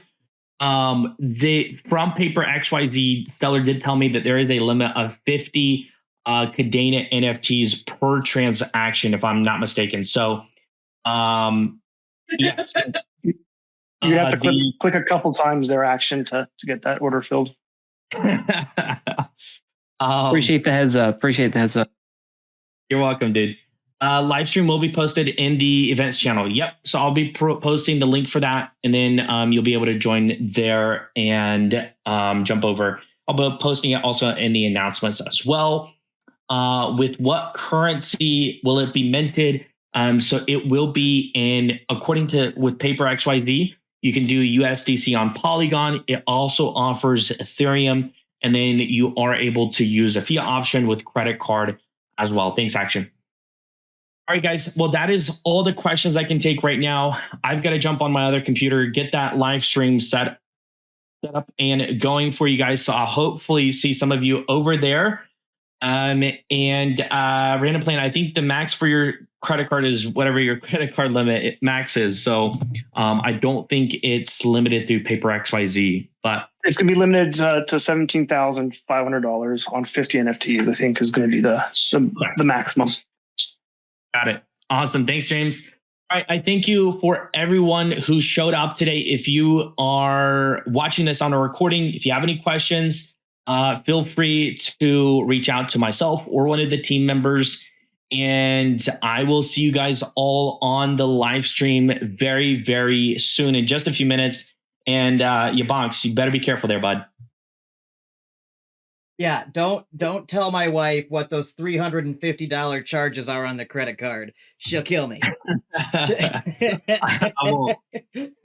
But hopefully she'll forgive me someday when I'm rolling in KDA. There you go. There's James. What's up, dude? I was born ready. How's it going? Great, man. How are you doing? Good. Busy. We had a very long AMA. We had an hour and a half long AMA on Discord. A lot of people tuned in. It was really, really good. Talked a lot about the conversation you and I had on the phone yesterday. Just kind of where we've come from, where we are today, and how we're able to move forward. So really, really exciting stuff. And then obviously talked about the KDA launch that is happening right now, and a lot of the details and some of the specs behind it. So yeah, dude, how's your Saturday going? Great. I slept in a little bit, and then my nephew had a birthday party, and then took a nap. Gotta get that nap in, James. Oh man, every day, 20-minute nap, then cup of coffee. Done it every day for probably 20 years. Wow. So hard to go without it. That's the biggest problem. Yeah, I mean, doing cold turkey on coffee, I feel like you kind of get used to the caffeine aspect of it, and you're just like, when you take away the caffeine, like you just don't operate the same anymore. So, dude, I love my coffee. It's definitely a performance enhancing drug. Dude, that is the best way to put it. You are so right. Yeah. Let me see here.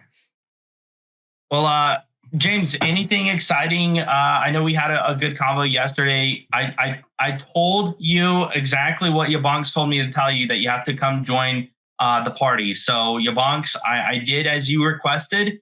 So we got James here. I got that pull, man. I got that pull. Just a little bit, huh? You're muted. You're right there. Sorry, there I'm new at this. If Alex tells me to go this way, I go this way. I listen. I don't even question. Yes. James, I need you to send me 1 Bitcoin, and I'll send you 2 Bitcoin back. All right. Wow. Elon did that for me too. Did you get on that train? It totally works. Yeah. That is such a good Anybody deal. listening who doesn't understand sarcasm or hasn't gone through that yet, that's a scam. Don't listen to it. I did. I had one of my wallets drained this week for $6,000. No, what happened, dude? It was an old project that I was still connected to and still had given them approval, and somehow someone had got a hold of their smart contract or something. I don't know. Really? They had access to my BUSD, and I had a bunch sitting in there, and then it was gone. Oh, no. That's awful.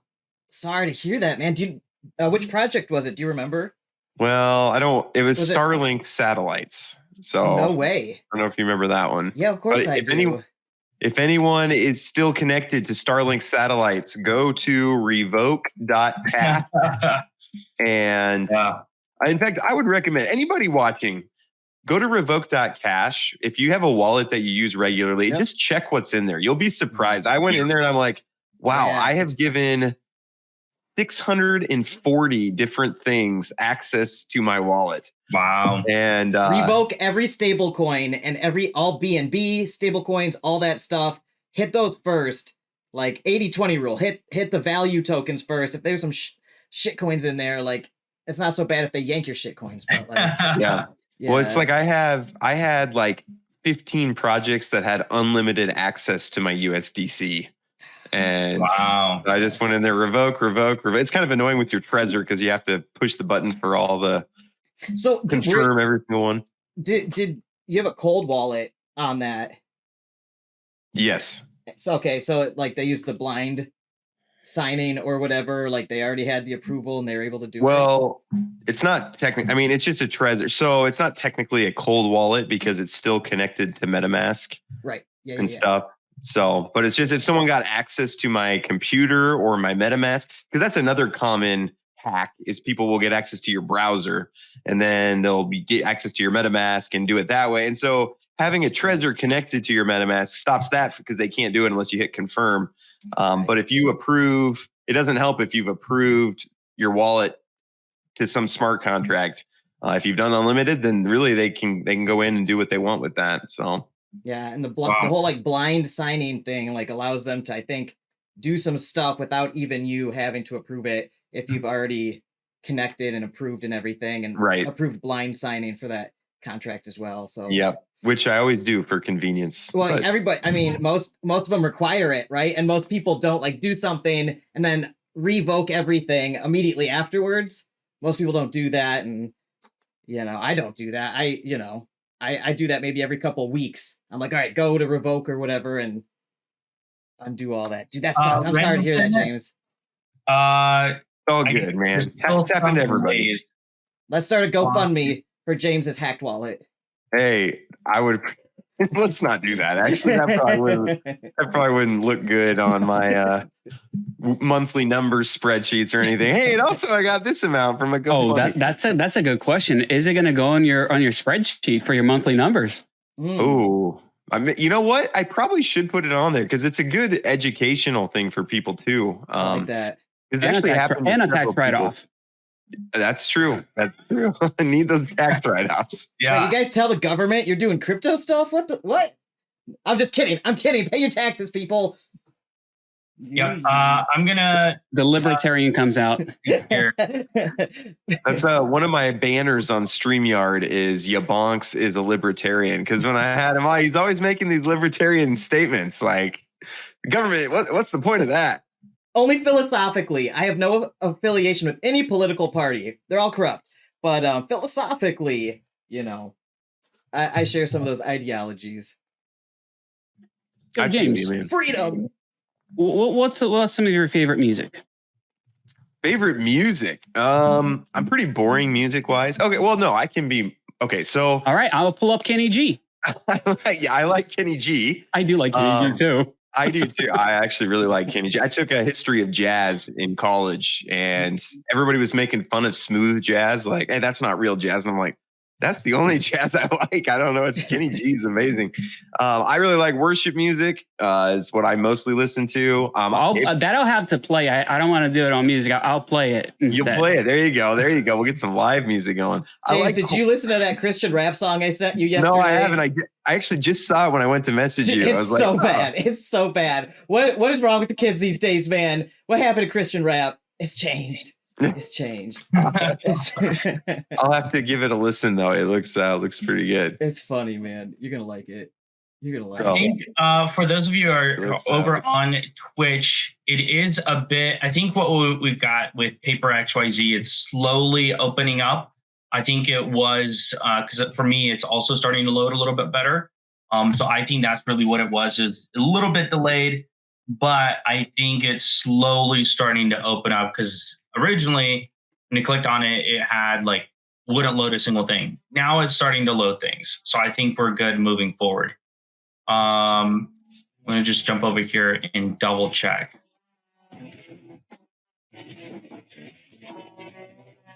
Actually, I'm going to have you as a DJ for all of my live streams. Yeah, I don't have a life. Sounds good. Is this Switchfoot? Yeah.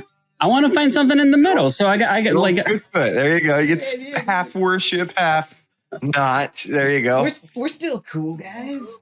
Exactly. Don't worry, I got Creed lined up next. Oh my God. Man. Dude, didn't Creed like shoot up his mansion with machine guns after some we don't talk about that. Creed Bullets? Play Creed Bullets. People who make fun of Creed, I don't think I've ever heard the song Bullet. I used to dig Creed. That Take Me Higher song, some good stuff. And then the Creed incident, man. Deep inside, somewhere deep inside. We should do karaoke sometime. Dude, let's do it. We were just talking about that. Action is a musician over here. Look at all his guitars and stuff. Forget about that. No, I play for fun. I don't play for anybody else except like when I have to. But like my thing, like when I go to like any conference, is trying to get people to the piano bar. And while everyone, listen to this. There's a recipe behind this. When everyone is getting wasted, I tip the bar to not give me any alcoholic drinks so I can have a good time watching everything that goes on. And then I also tip the guy playing piano to make sure that he's playing as many Disney songs as possible. There you go. And everyone knows the lyrics, even though they don't want to admit it. And after a while, everyone in the whole place starts just belting out as if they were little kids. It is the most amazing experience ever. That sounds pretty cool. I'd be down for that. You know, I almost went to be a music major for school. So I play piano and trumpet and sing a little bit, but then I decided to go the computer programming direction, you know, little different. I mean, you're better off than I am. I went to school for computer science for a whole semester. I wanted to go for creative writing, and then I switched to computer science. Yeah. I never went to college, so that takes me out of all of those. Well, and you're like repairing military planes and stuff. I can't even imagine what you're doing. Well, I'm sad to say the reason I switched from music was I met with a counselor at school, and they're like, "What are you thinking about for your major?" And I was like, "Well, I'm thinking computer engineering or maybe music." And he was like, if you want to make any money, do computer engineering. Wow, that's impressive. Somebody in the school system telling you that you should think about what happens afterwards. Yep. Wow. Yep, they sure did. That's pretty good. He said, with music and computer engineering, your salary will be the same. It'll just have an extra 0 if you do computer engineering. That's fantastic. Wow. And for those of you who are using MetaMask, James said that, not James Pelton, other James, mentioned that the mobile version of MetaMask is working a little bit better than the other version of MetaMask. So just kind of FYI. Also, if you have not participated in the Gleam giveaway. There's still 500 KDA to win in the Gleam giveaway. So I know we gave away some KDA to a few competitions already, but if you want to be a full winner of 500 KDA, make sure to check out that Gleam giveaway. Here. Am I allowed to enter that? All of us are allowed to enter. None of us are allowed to win. That's it. Action, can you turn the music down slightly? You got to tell me these things because I can't tell how loud or how. That's what I'm telling you now. It's just slightly right lower. there. Turn down for what? Yeah, I was about to play that. How did you know? I was literally queuing that up. Mr. Bannister, will you say something now? Because your audio's drowned out a little bit. Can you hear me now? Yeah, I hear you great now. Okay. So what happens, Alex? You have the noise cancellation turned on. So it takes a second for your voice to stabilize and that audio level to be where it's supposed to be. It's just a gate, right? Like my neighbors, they're like, weirdly enough, where I'm at is the closest place to their pool in my property. So I have a gate. When I'm not speaking, you can't hear the low volume of stuff that happens around me. That gate only opens when you have something loud enough to actually kick it in. Yeah. Pretty smart over there, Action. You got. I'm recording this. I'm gonna throw it up on YouTube, and I've got one audio filter going on Restream. I've got one audio filter going on OBS Studio. And then I'm gonna run it through some more audio filters on Adobe Premiere when I'm editing this, and then it'll take away all that background noise action when your gate opens up. It'll be crisp. Bingo, bingo, bingo, bingo, bingo. Don't copyright strike me, you guys, if I post this later, okay? Let me see here. No, don't worry about it, YaBonks. I got you. Cool. I'll throw in 3 copyright strikes within like an hour of each other. Don't do it, man. Don't do it. This is my job now. You don't do that, man. I quit my software engineering gig. This is. Don't do that. YaBonks, I got you, man. Just reach out. I've won every copyright strike I've ever gotten. It's just how you word things. I got you. Interesting. Serenity, yeah, I guess it is all the cool kids in one place, huh? Bunch of pretty cool YouTubers. Serenity's awesome, by the way. Have you guys met Serenity? I know, James, you've interviewed him. Correct. Alex and Action, have you guys? I don't think so. He's a great YouTuber. I gave him an NFT like way back in the day, man. Really? Dude, that's awesome. He's a good friend of mine. So everybody subscribe to Serenity Down Home Crypto on YouTube. He's up and coming. He's almost to 1,000 subscribers. He's about to be a YouTube partner. So really exciting stuff. Congratulations, awesome. Serenity. It's good to see you, brother. James, after you did your video with him, he jumped like 300 subscribers overnight. It was great. That's awesome. That's awesome. Yeah. Serenity, I'll have to definitely check it out as far as your channel. He said Action and Tactical got me started in crypto. So hopefully it was the good videos from myself, and Action doesn't have bad videos, but hopefully it was the good side of me that you saw when it came to YouTube. Steve, Rocky, there's no bad side to you. Come on, you went through a fun phase, man. You were fudding people hard for a while. We love the whole package here, the fun and all. Yeah, just a little bit. I remember those days. Alex, is my CDC wallet address for my KDA okay for Gleam?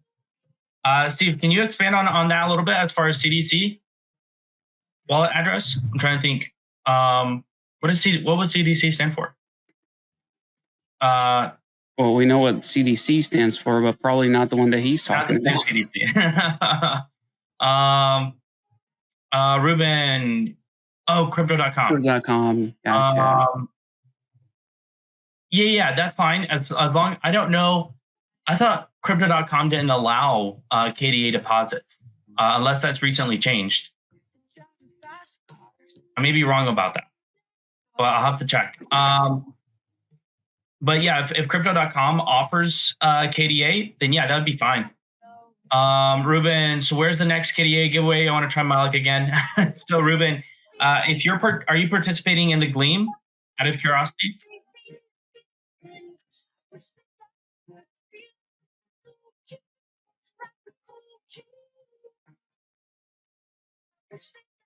I hope you guys hear the cool kids in the background. I hear it. I hear it. I'm having a hard time not rocking out to it. This song is jamming, man. Well, I have a problem when I like in the regular world, people say things and I hear music. Like I literally just think about songs everywhere I go. And like somebody, you know, Alex was like, "Oh yeah, we're hanging out with the cool kids." I'm like, "Oh yeah, cool kids." Eccleston. Are you one of those people who's just like always kind of singing a little bit when you're talking? Only when I'm happy, and when I'm not happy, I forget. So yeah, it's a good telltale of like I need to get my mood in order. Well, let's get Action singing by the end of this thing. Dude, we're gonna have to. As crypto.com doesn't sell KDA, do they? They do, just not in the US. Oh, okay. That must be. There we go. There's the catch. Yeah, the US, it's very hard. I think you can get it at KuCoin. But that's about it. Gate.io. Well, no, because you have to KYC for that now. Mexi, nope, not there yet. I tried. I think just KuCoin. KuCoin is strange. They actually let you. They say not available in the US, but you can actually KYC in the US, and it went through. So I don't know, but yeah, you can buy KDA on KuCoin. I don't know if I've tried that. I do know. Let me see here. Well, you got to have over $1 million net worth. That's what's going on over there, James. Is that wait? Is that really? Is that really? I mean, for some places, you got to be an accredited investor. Oops. Yeah. Don't rub it in too hard. Just saying. It's my wife. My wife. I mean, I will be the first to say that what you want to do is definitely marry up and have like somebody that's way better than you. Just, you know, a little marriage advice for everybody out there. My wife is a scientist and way smarter than I am, way better looking than I am. Like that's what you got to go for. Don't settle, especially when it comes to marriage, because there's somebody out there way better than you, just waiting for you. That's so true, man. I punched way out of my weight class on that one. Proof of it right here. Yeah. Oh man, I gotta show you guys. Well, I think Alex, I showed you like our prom pictures of me and my wife. Yeah, like supermodel and total goober. Like I was like, James didn't blossom until much later. I'll tell you what. I was a huge goober in high school. You're like your red afro, dude, is the best. Gosh, you need to share that picture. Let me see if I can't picture James with an afro, to be honest. Dude, it's so good. Here, let me see if I can grab this. He looks like a high school football player with a big red afro, and he's just like. Alex, do you want to add that picture there? Let me see here. Where'd you drop it? I shared my screen. Oh, okay, yeah. Look at that. Yeah, look at this. Way out of his league. That's me in high school, goober, and then that's my wife, and she basically looks the same now. Alex can attest. She's basically the same. Does. She's a sweetheart too. She's wonderful. Yeah, she's great. But, well, James, you look like a mix of like what's that singer? Ed Sheeran. Like a mix of Ed Sheeran and like one of the actors off of Lord of the Rings. It's like literally what I'm picturing right now. Gollum. I don't know where I was going, but hey, one of the orcs. That's where you want to go with that one. Yeah, well, went from Carrot Top Samwise Gamgee to Mordecai. That's why I just the moral of that story is get a good personality, get some charm. Yes. And then you can still make it in life, even if you weren't blessed genetically. That's true. YaBonks and James. So, Action, you were down in Texas. You had a good experience. Now, somewhat, right? Somewhat good experience on the BTC side. So, what would you say because we're going to eventually get James and our other Alex down there at the Texas site. What would you say to them? What would you warn them about before heading down to Texas? It's everything you guys imagine it could be and then some. And I'm talking about everything. So if you think there's a couple of miners, well, there's going to be more miners. If you think there's going to be a little bit of heat, there's going to be more heat. That's the way to look at it. Just, everything is bigger in Texas, apparently. And it shows when we get in there. Hopefully you got to see a little bit of the footage that I, shared with everybody, just because it is wild how large everything is. But being able to just like get in front of those fans and go, cool, this thing is like getting hot from all the money it's making. Like it is very, very unique. There's nothing like it, right? Like I don't think there's anything you can compare it to. I'm playing some of your music that you wrote not so long ago, James, by the way. Just saying, yeah. But dude, like it is a very cool thing for you to, actually put into perspective how much it takes for this thing to get going. Because if you're at home and you have one miner, that's one thing, right? Like you got a little miner, let's say you got an ASIC and you can actually afford with the electricity costs, that's great. But the infrastructure that it takes to make these containers work, to make sure that everything is up and running, it is mind-boggling, and you don't get it until you're in it. So think about being, I'm sure all of you goobers have built computers in the past. Oh, yeah. Now, expand that so much further. Now you're in the case, and when you're finding hotspots on that computer, figuring out which one of your chips is actually overheating, that's the miner itself. Like it really changes your perspective on how things work, because you get to be inside of the case itself and go, wow, like this is just what I know, but way bigger.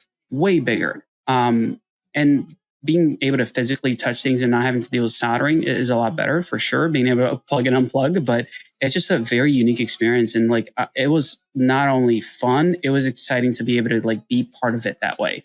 So yeah, I think you're all going to love it. Awesome. I'm looking forward to it. We just got to get that on the schedule. Yeah. I think we can definitely get. I was talking to YaBonks earlier. I think it was yesterday, Alex?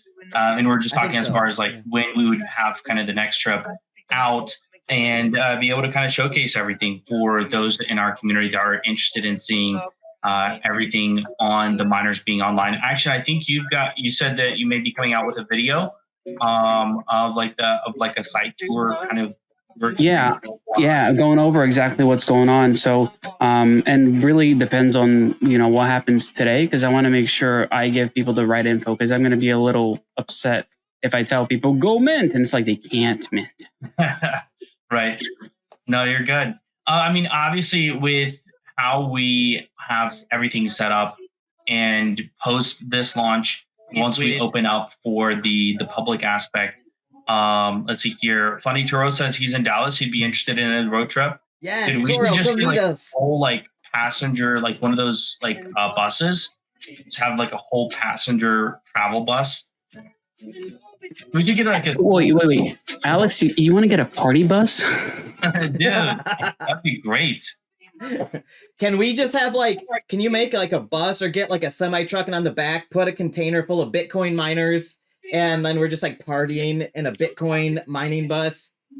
Did anyone see that guy? I saw a video of a guy walking through the airport with a Bitcoin miner backpack. Has anyone else seen that? Yeah, I've seen that. That looks so impractical and silly, and I love it.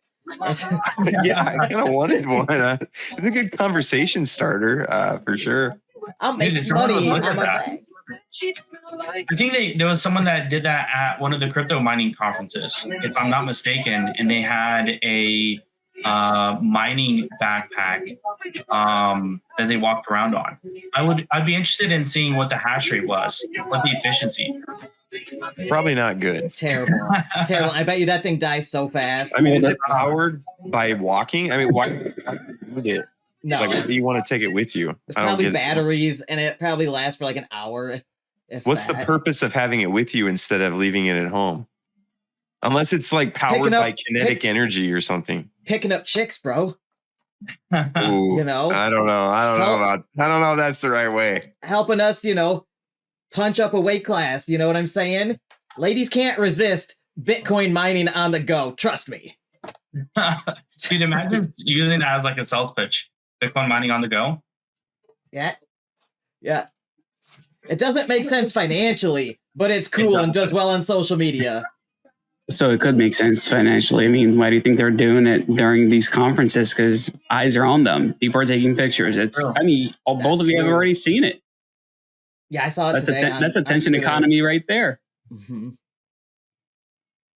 Let me make sure. So for those of you who are tuning in, if you are looking for all the official links for the KDA NFTs, Stellar posted it just a few minutes ago under the official links tab in the Discord. So I'll have the contract explorer, the tracker, the checkout link, and it shows on OpenSea as well. So you can check out the official link on OpenSea. So just be very careful. You don't want to be pull a James. That's fine, James. No worries there. Don't pull a James and have something connected to the wrong wallet. And so make sure that you are selecting only official links.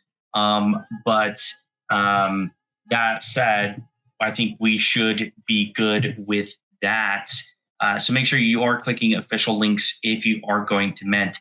I think it's slowly starting to process a bit more of the mints as far as it's not delayed as much as it was very, very early on. But let's talk about the BTC NFTs and Bitcoin mining, because we have a Bitcoin halving right around the corner. We're talking about April, and if it was up to Elon Musk, it would be on 420. So when we look at the Bitcoin halving coming up, what makes you excited? Does anything about that worry you? What has you thinking about it? I'm worried, bro. I'm worried I'm not going to be able to stack enough to solidify my fortune before things start taking off. I don't have enough time. I need more time. Need more time. I need more time to mine fiat to buy Bitcoin. What about you guys? Yeah, no, I'm, all these Bitcoin ETFs coming. In my opinion, I don't quite know how I feel about it. I don't like that institutions are starting to, because if we end up with institutions putting in $1 trillion into Bitcoin, then that means, institutions will have control about 75% of it. And then the rest of us will control 25% of it. And then it can just become fiat, at some point. So I'm not totally sure how I feel about that. But if you have Bitcoin right now, I can't see the price going anywhere but up. Of course, not financial advice, yada, yada, yada. We're on YouTube. You guys know, don't listen to YouTubers to make your financial decisions. But it seems to me like 25K, I think, might be a low that we potentially ever see again. Yeah, I agree. So, well, my take is this right here in the background. The government's coming in, guys. It's going to make sure everything is safe and sound, okay? Yay. Very safe and sound. The government is here to help you. No, but in all honesty, that's what they're pitching. We saw a lot of that already. If you saw the news, Papa Powell has been talking about how, they see Bitcoin as an asset class. So Bitcoin, you're good. So we're going to open that up to people that have money to invest in. Nobody cares about the real retail investor. Let's be serious. But it means that they want to take advantage of the Bitcoin opportunity to launch their own thing. And that is the scariest part of it for me, is not Bitcoin. Like, Bitcoin is literally, like I said, safe and sound. It's not that. They're going to use this as a way to implement their own thing, their own coin, making sure that their CBDCs go forward, right? So the government coming into Bitcoin, it's bullish. It's unfortunately bullish because it means that more institutions are going to be taking up, the supply and leaving you and I with less. But that's why we mine. That's why we do what we can to acquire as much as possible. So having it coming around, these guys are doing it now because they know it's coming and they're trying to be ready before that happens. I think it is up from here. I was hoping for a $14,000 Bitcoin. But even the government wasn't able to push it far down enough. I guarantee you they wanted to, crash crash BTC as much as possible. And they couldn't do it. They couldn't do it. They pulled out all the stops. And, unlike China, they just can't say, crypto is illegal. So they can buy in. They tried every possible other avenue through Congress, through all kinds of people in politics saying Bitcoin bad, saying crypto bad as in general. Yeah. But that they were only able to push it far so much. And here we are. And now that they are coming out with their master plan, this is not good timing on the government. This is planned timing on the government. And it's just a matter of, guys, get as much as you can while you can at these prices, in my opinion. And the financial advice I will give everybody every day: don't listen to me. Listen to people that know what they're talking about. Do your own research. Look at what's actually going on. And I'm sure you can come to your own decisions. That I think I read enough to tell you that this is what I'm doing. I just want to add a little bit to what you said. Never underestimate the power of government or ruling bodies to come up with creative solutions to create crises to capitalize on. All right. So I think during the next couple months before the halving, like in March or April of 2024, there is still a possibility that we're going to go up slightly, and then they might tank it down again one or two more times before it goes up on the halving. Looking at the previous charts, it has done that once or twice in previous cycles where I say they ominously, but the markets themselves, Bitcoin has gone down after this point again before the halving. So this could be a big little fake out rally for a few weeks or months, and then we might get a big dip, one more opportunity before it takes off. And who knows, maybe the government, international bodies, regulatory bodies, central banks, institutional players might come up with something super creative we can't even think of yet to bring it back down to that $14,000 range. I wouldn't rule it out yet. Okay. So, and I'm laughing for messages going on all my screens. Sure yeah, thing. dude. So I wouldn't rule it out yet. And my financial advice is expect the unexpected. That's good. Yeah. I do have to run. I'm getting dinner with my parents. But one thing I wanted to add too, one thing I really like about Bitcoin in particular is the number of people who have never sold a Bitcoin keeps it. It's like 70% right now. So what happens is the maxis are what set the floor price, because the maxis are never going to sell it. I'm never going to sell. I'm not even a maxi, but I would never sell a Bitcoin for lower than 60K. I just never would under no matter where it goes, I wouldn't sell. And so that really, I think, sets a bottom. Also, I think we're going to see Bitcoin with these ETFs in particular. I think we're going to see Bitcoin dominance go up.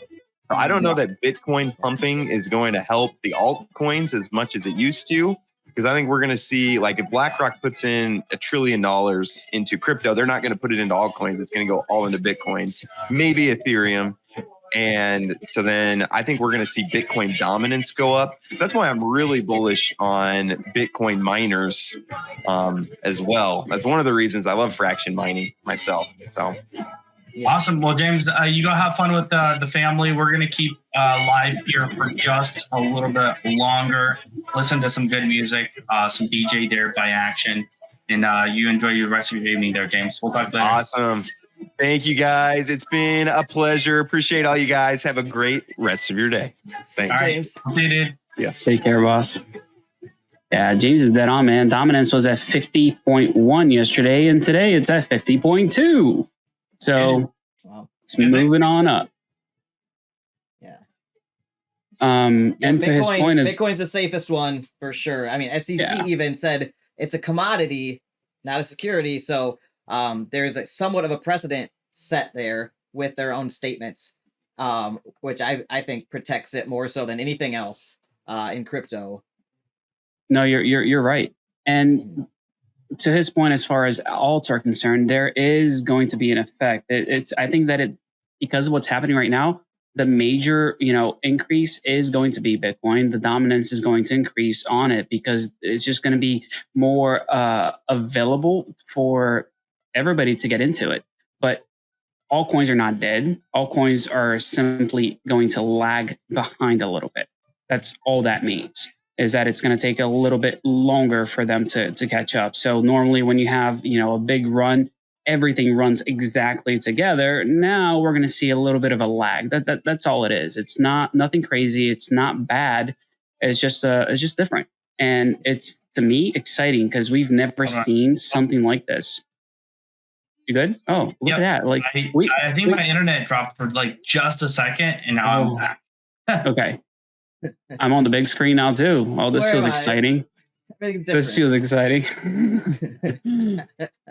Oh no. Let me see if I can. Okay. Nope. I got to keep it this way. There we go. Now it's equal opportunity action. Let me see here. All right, so Alex is now off screen so that he can laugh. That's what he was doing. Okay, there we go. Yeah, my internet literally just dropped for like 2 seconds, and then everything had to refresh. We're gonna talk about tech now. All right, so Alex, do you have your autofocus on, or what's going on? I think your mugs are in focus. It's not picking up your eye. You got a Sony, man. Should be picking up your eye, shouldn't it? I do have a Sony. Yeah. I think you got to touch it. I have the A7. Okay, nice. I'm not a huge camera guy. I just saw that it had 4K quality, and that was the one when I went to Best Buy. They were like, "This is the best camera to go with, based on like all these other specs." And I was like, "You're the expert. Sounds good to me." A7's a solid choice. Actually, you have something to say. I know you do. You're on. I have nothing to say. You're going to Best Buy. That's all I'm going to say. Dude. I got a ZV-1. All right, so like, that's a great camera, man. Are you kidding me? That was like cutting edge. They came out with a low price point. It's got great autofocus. Budget. The value per dollar was like 1,000%. That was going to be the one I was going to buy if I couldn't afford the FX30 that I got now. I wanted an FX3, but the FX30 came out, half the price. I'm like, we can go for that. But yeah, you're dead on. That's a great camera. And Alex, you got a good camera, man. Like, there's nothing wrong with that camera. It's just, it all depends on what you're into. Like, my camera is good. It's a Sony FX30. It's got, an APS sensor. It doesn't have the full frame sensor. And my pictures are not that great. If you like taking pictures, I wouldn't get this. But your camera can do it all. Like, you're better than me. That's not the point. Well, I started off with the Canon M50. That was like my first camera. And that's like always like, it's supposed to be like this starter camera for like a lot of like YouTubers and stuff like that. So it's like a bit in the middle. But I was like, well, I need to increase my quality from 1080 to 4K. And so that's where it was like, okay, well, let me see how I can increase the quality. So, that's what you got to do. You got to reinvest back into your channel. So, 100%. Reinvest. Wait, you guys are making money? Not right now. Oh, I was about to say, like, revenue is way down. It's like, you guys are getting paid? Yeah, YouTube ad revenue is definitely down a good significant amount. So yeah, if it wasn't for like super chats and memberships and stuff like that, and like donations for my animal sanctuary, ad revenue is like it's negligible, really at this point for me. So, YaBonks, I had a question. Would you be willing to adopt me as a remote animal so that I can receive some of those contributions? I think since I'm a 501c3 now, the IRS might throw me in jail if I do that. So okay, all right. We don't want that. We don't want that. No, I signed a whole bunch of stuff saying I cannot financially benefit personally or anybody else from it. It's all got to go to the charitable purpose. So who's on the board? Me and my wife and her parents. Yeah. Nice. I've been on boards. I've worked through that whole process there. Oh yeah. It's a learning process, that's for sure. Oh yeah. There's a lot to it. the hardest thing is not opening, a nonprofit. It's maintaining, and the hardest one is closing it. Because think about it, if it did anything, it's got value, and the value can't be stolen from the people. Right. So like that gets super tricky. Yeah, dude. The article of dissolution we had to come up with our lawyers was just a nightmare.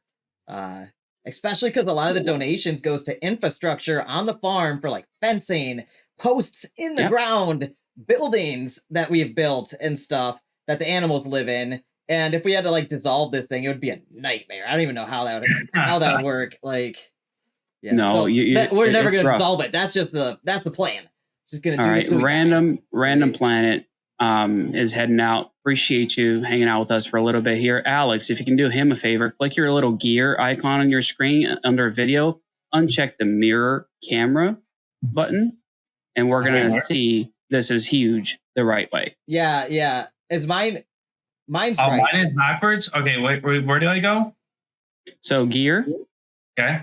And then under video tab, there's a mirror camera button. Click that one. Dude, I'm so bad with technology. Yeah, Alex was telling me when I was over in Texas, he's like, man, I pick things up and I put them down. Not quite. But he did pick a lot of things up and put them down. I did. There's a lot of ASICs. A lot. Yeah. I hope you don't mind, Action. I stole one of your pictures and I posted it in my YouTube community feed with a link to this stream.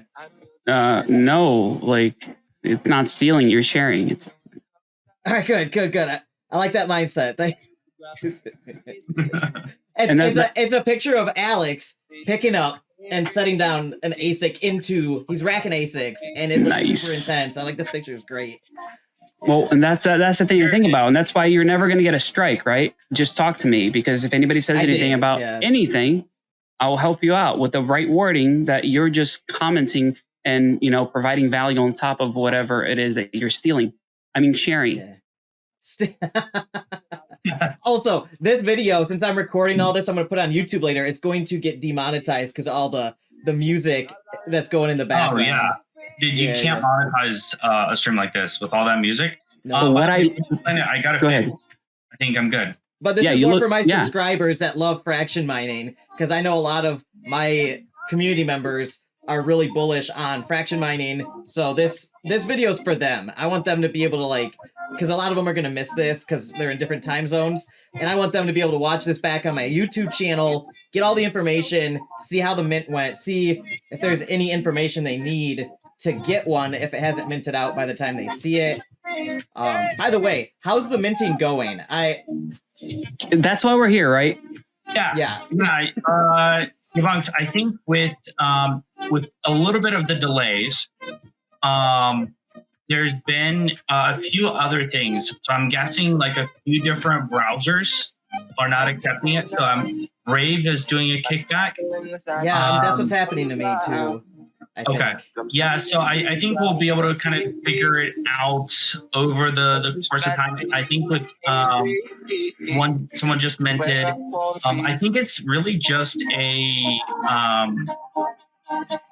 even with my Google Chrome, it's having a few issues. So there's plenty enough to go around. I think it's just going to be trying to figure out what. I just watched that number ticking down though, and I'm like, gives me anxiety because I want one at least. I'm trying to see with those. Let's see here.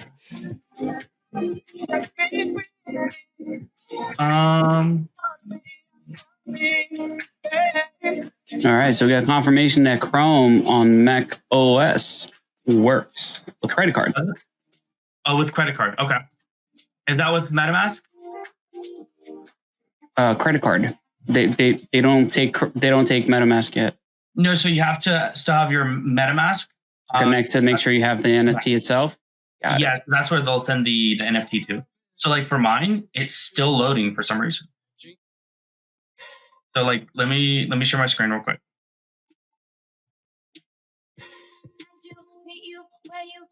Oh, this is definitely a throwback. My Brave browser's working now, it seems like. So on here, it's still like loading. Like this has been for like the last 15 seconds. So you'll just see it load. So I'm wondering. Did you Control R? Did you hard refresh the page? I didn't. I can try. Try Control R to reload the assets. There you go. Okay. All right, let me jump back over here real quick. See if I can connect my MetaMask wallet. God, I'm about to mint one on my credit card, and my wife's gonna kill me. Oh, that worked. It works. So yeah, Control R, hard refresh. Action, can you turn the music down slightly? I know, Action. You're wanting to jam out. It's a Saturday evening. I get it. I like my T Swift, man. Who does it?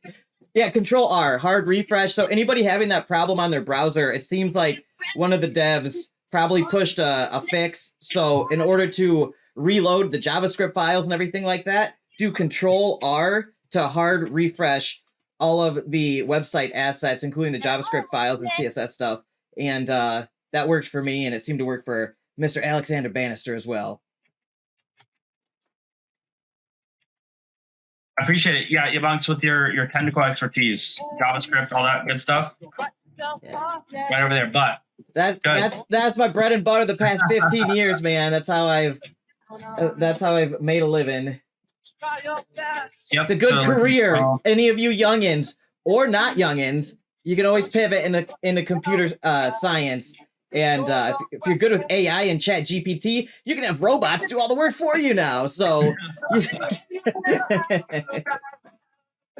but you still got to plug everything together and figure all that out. All right. I'm just making sure everything's working. Yeah, so it's just a Control R and everything's golden now. Cool. So, cool. Dude, you should have told me that earlier. I didn't know you were having that problem. I didn't know. No, you're good. But yeah, that got everything working. So awesome. So once again, anybody having an issue loading the page, hit Control R. It'll hard refresh all the assets, try to reconnect your wallet and stuff, and it should work then. Yep, and it worked for me in Brave, and it worked for Alex in Chrome. Yeah, I think someone else mentioned that they got it to go through Brave. So cool. Good. Cool.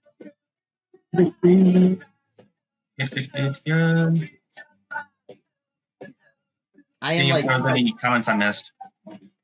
I'm like this close to minting one of these, and I'm just like, what am I gonna tell my wife?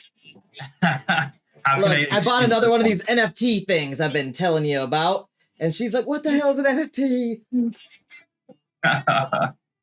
Like, trust me, it's the future. She might be upset now, but she'll be happy in a little while. Man, don't worry. Alex, so speaking of that, when we did our AMA, Alex, and I crunched some numbers with the hashing rate and everything, and I know you said the hash rate per NFT has actually gone up a little bit for the KDA NFTs. Yeah. Is all of that stuff that I kind of, gamed out during that AMA in my head and my chicken scratch, is that still viable? As far as it was the... I'm not going to use any words or terms or anything like that. Sure. So the hash rate you're talking about the KDA, right? Yeah. Yeah. Okay. So the KDA hash rate, once everything's minted out, would be at 6 terahash per NFT. So right now, if you plug in the numbers, the wattage consumption, the energy rate, all of that would give you 0.79 KDA per day is what we'd be looking at. What is it? 0.7 what? 0.79 KDA, I believe. Let me just double check this real quick. Okay. Make sure I'm looking at the right numbers. See here.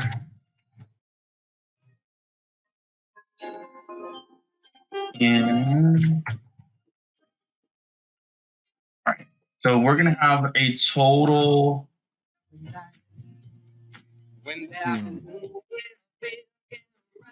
It converts it to BTC. All right, so let's see here. What is the price of KDA right now? Like 60 or 70 cents. 64 Yeah, right now cents. that's 64 cents. Okay. Actually, Canadian's pumping a little bit right now. That's awesome. Yeah. It's us. It's us. What do you? Come on, dude. Like I got Canadian in front of thousands of people this week. True. That is true. Are we manipulating markets, guys? That is not. We are encouraging markets. There's a difference. I That don't is know. very true. Legally, we are publishing agencies, just like Forbes or Bloomberg or whatever you watch. Little YaBonks channel. It's the same thing. It's the same thing technically. On my taxes, I'm a publishing agency. Yeah, I was just looking. So I was on Around the Blockchain earlier this week, and we got 8,000 views on that video that I talked about Flux and Cadena. Dude, there was I actually looked back. Nice. When did you check those stats there, Action? I just opened it. Okay. For some reason on mine, it's showing that there was like 25,000 people that tuned in. Are you talking about the space? Yeah. Oh no, I was on Around the Blockchain. This is different. Oh, Around the Blockchain. Oh, okay. Yeah, I remember watching that video. I watched that. That was great. That was pretty good. Link. You sent me the link to that, right? That was the thing you sent me? Did I? And you were like on a live stream with some like big names and No, that's the one I was on with Alex. I would never call these people big names. no. I'm looking at like I want to make sure I can share it and show you what I'm talking about. Okay. All right. Hopefully this works because I'm a noob.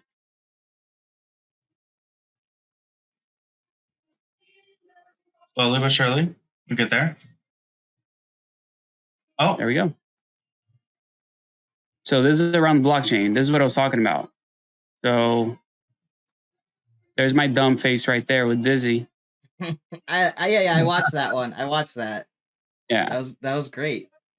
So yeah, that's what I was talking about. So That was they good. used to That was be good. they used to be live on BitBoy's channel, but they changed it up because they were getting too much traction and they could do their own show. So they basically just opened a brand new channel just for the Around the Blockchain show. oh, really? I didn't know that. I know that they had Hit Network. So that was like a whole separate thing. But I feel like, is that like a third thing now? So Hit Network is like the overarching company. Around the Blockchain is a channel now of the network, and BitBoy is now also just a channel on the network. Got it. That makes more sense. Yeah, but now I'm curious about the space. Let me see how many people we had on the space that we were. Yeah, there was a lot, dude. There was like, I think it was like 25,000. Yeah, Ben was just messaging me, by the way. I was like, part of like me like being quiet was me typing. He was asking what happened during the space and why there was up to 1,300 people listening in live. That was a fun time. Yeah. Yeah, we were over 23,000. Probably if I refresh, it's gonna go up. Wow. 23,000? Yeah. That's awesome. Views were at almost 27. Wow. No way. That's pretty awesome, dude.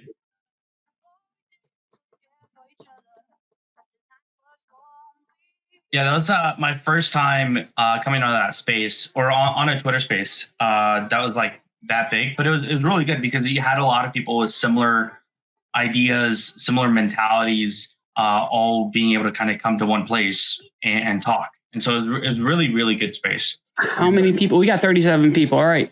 Circle of trust, guys. Circle of trust. I picked the people. I was a co-host. I chose the ones that could come up or not.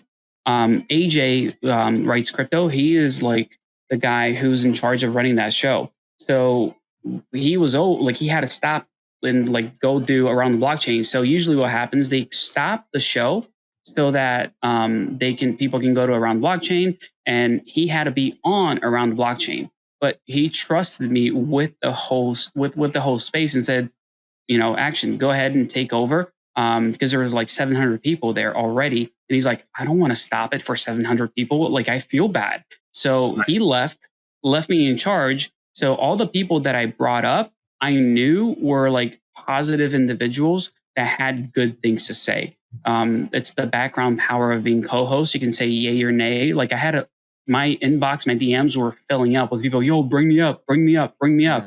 And like, it's too many people that just want to show their stuff. And I'm like, that's not what we're doing here. Right. So like I handpicked the people that were coming up. And before I brought them up, I was like, what's up? I would message them and say, what's up? What you got?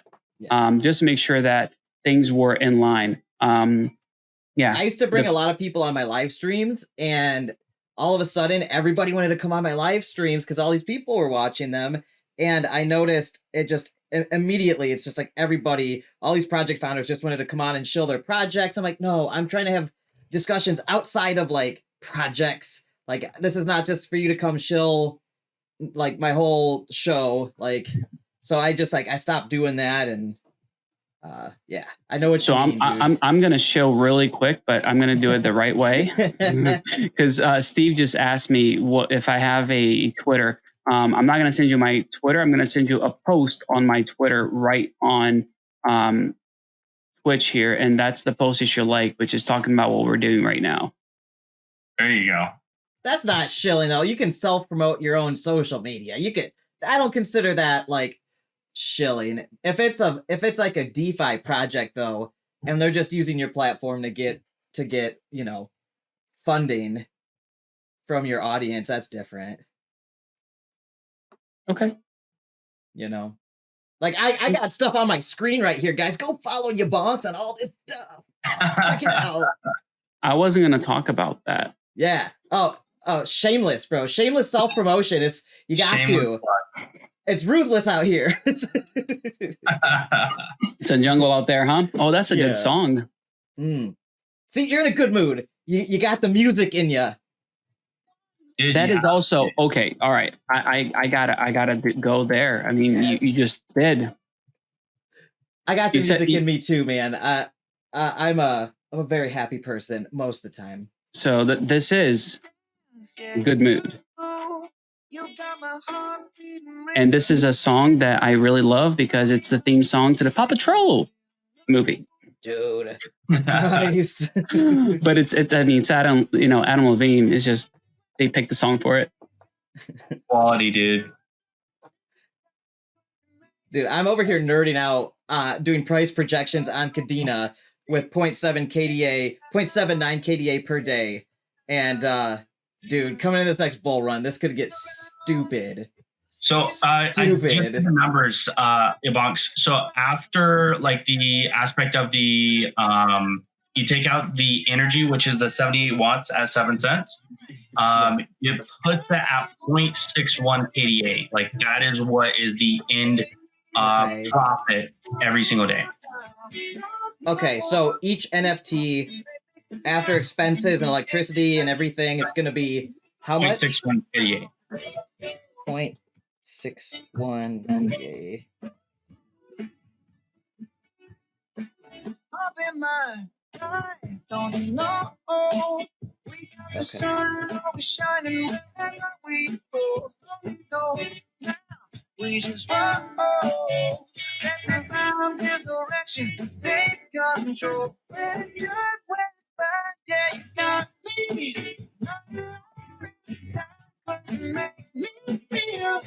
All right, while you guys are doing math, I'm going to address something that's controversial so that we can, get this room really crazy. So I had somebody ask me like, yo, you don't like this project anymore because now you're doing different, mining NFTs for KDA. Like I felt the need to actually post it on Twitter and almost like explain myself, even though like I don't have to. Yeah. Dude, there's a bunch of projects that mine KDA, right? A bunch of like 4 of them, but it's not that I don't like them. Like I still have mining NFTs from other projects. And the way I look at it is that it's good for the ecosystem. Yeah. You literally have four people trying to help the masses. Everybody else just mining for themselves or doing their own thing. So 4 people trying to, distribute the hash rate, that is like nothing at all. That's point number one. Point number two, just because I get into something doesn't mean I have to leave something else. I'm not selling my other NFTs. Like I'm still holding on to them. Are they as profitable as this one? No. Do I care? No, because I am excited and happy that those guys were willing to roll up their sleeves and do something to begin with. So I'm not going to it doesn't mean I'm going to keep minting things that aren't as profitable, but I'm not going to sell on somebody else's, project. That's not what I'm about. Like I'm still holding on to those things because I did want to support them. And my support is not temporary support.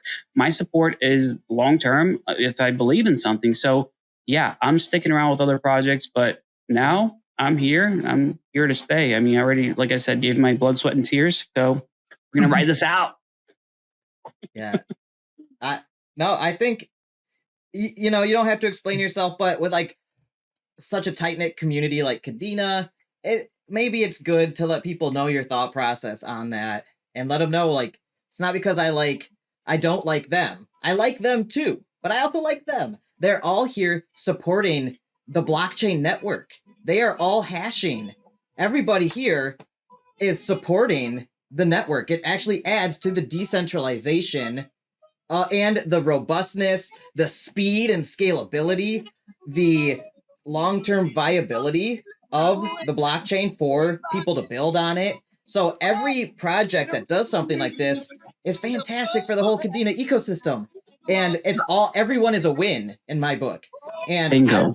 I love diversification. So like I would personally probably grab one of each, right? Like just to have diversification. I'd mostly grab a whole bunch of fraction mining ones, obviously, but you guys are my favorite, but for real, because I vetted you. You went through my whole process, Alex. You know what they gotta do? You sent me like legal documents and stuff. Like I can like find you in real life if I have to. You're not gonna like rug pull me. If you did, you'd be a crazy ass. But like, Dude, I'm still in the Air Force. I would have worse things coming for me. Yeah. Than yourself, Alex. For sure. So like I have like no worries about financial. I don't know, man. Look at that shirt of his. I mean, he's got that muscle shirt going on. I'd be afraid of that. Who, Alex? No, you, Alex, not him, Alex. Oh yeah. I've been working out a ton, bro. I'm out here like wrangling hogs and stuff in the swamp, bro. My life is like physically rough half the day. So I love it though. Anyway, man, I have no fear of like you guys. Now I don't 100% trust anybody, not even myself. So you guys get like my highest trust rating, 99%, for not doing financial fraud or theft. I don't think you're going to embezzle the money. I don't think you're going to rug pull anybody. Obviously though, with any business and startup, there's always that inherent risk. That the team doesn't follow through on their business plan or execute. However, with the footage that this guy over here, sent me, here. Dude, I watched like hours of footage of you guys like racking all the miners and stuff way out in a field, setting up transformers, like windmills in the back. Dude, you guys are doing it. And I love that level of transparency you have. So I can actually follow the whole journey. Like, here's the business plan. I interviewed you. I went through your whole business plan. And like, I am watching you in real time go through that roadmap, executing. Meanwhile, Stellar is sending me all the stuff he's working on, like crazy high level integrations, figuring all these processes out, doing like DevOps stuff, the software engineering stuff. And I'm just like watching him do all this, like, oh my gosh, you guys are really doing it. So you guys are obviously my favorite for all those reasons in this little sector of fractionalized mining right now. And if you guys keep executing like this, I don't see why this won't be my favorite project for a long time to come, especially if these NFTs do what I think they're going to do based on my chicken scratch calculations here in the bull market. Yeah. Yeah, I mean, when we look at the opportunities, right, with everything right now, the Bitcoin mining was obviously exciting for a lot of people, really good opportunity to get in. And then we really did want to just kind of diversify. We wanted to have some aspect to Kadena mining. We wanted to have some aspect to other things, and not only be just only Bitcoin mining. There's a lot of value in other blockchains, and we want to have the same success we had in the Bitcoin side, to be able to add that, bring that community to other blockchains. So, Obviously, Kadena is significantly smaller than the Bitcoin network, but to be able to still bring those same individuals that may have never experienced Kadena into the Kadena ecosystem is a huge win. Go. That's a huge benefit for the Kadena ecosystem too, because a lot of people are here for the Bitcoin mining stuff, but then they see, hey, what's Kadena about? And Kadena's got these like crazy upside potential. If it even gets close to its last all-time high, which I think it could go higher than that. Dude, $27. Imagine if it goes to like 30 or something. Just on what you told me, 0.61 KDA per NFT per month at current prices would be like $12 a month. At double this price, which is like, if you look at the whole lifetime of Kadena over the past couple of years, like the floor has generally been like $1 to $1.50. It seems like for the last couple of years, like floor price, like we're in a dip right now, and $24 a month at $1.30. All right, that's crazy. That's almost 10% at the discounted price that first round minting gets. Now, if it gets to $10, which is still like 250%, like less, or like, you know, $10, and it was at $27, right? So it's not even halfway to its all-time high. If it gets to $10, dude, that's like $240 a month, guys. I'm freaking out, all right? I'm like, legit, like, that would be nuts. That'd be like my electric bill in one NFT. Then my... one day electric bill, right? Action? It'd be like, I'm like, wait, what? That's it? Oh, you really have 80 cents per kilowatt hour? Bro, like, I'm not joking. Like, I'm dead. Like peak hours is over 80 cents. Like regular, it's like in the almost 50. But like, yeah, dude, it's bad. Like, you think I'm joking about this stuff? Where do like, you live? I'm in California, Southern California, in San Diego. That explains it. Yeah, That like makes sense. it's terrible. It's the worst thing ever. That's crazy, dude. Yeah, like this should be illegal, but it should be. Yeah, man, that's I can't mirror my camera for me to show you this, but yeah, like there you go. Yep. Hold on, let me make it big screen so everyone can see the. It's backwards on, or wait, let me look at Twitch. It might be looking the right. Yeah, it's backwards for you. It's not backwards for everybody else. I see it. Oh, there it is. There it is. Yeah. Oof. On peak, 84. Dude, I can't even imagine. That's absurd. Yeah, it's ridiculous. Wow. Mine's like 12 cents or something down here in Florida in the middle of nowhere. Like that sounds amazing. We are way out in the middle of nowhere in the country, like 35 minutes from town, but we got cheap taxes and cheap electricity, so it's wonderful. So let's have, again, like, we have a limited number of people here. Oh yeah. So Alex, on the stream, you're backwards. For us, you're unmirror it. Unmirror it. I have to unmirror myself again. Yeah. All right, hold on. Let me see. Yeah, because I'm looking on the screen. Hold on.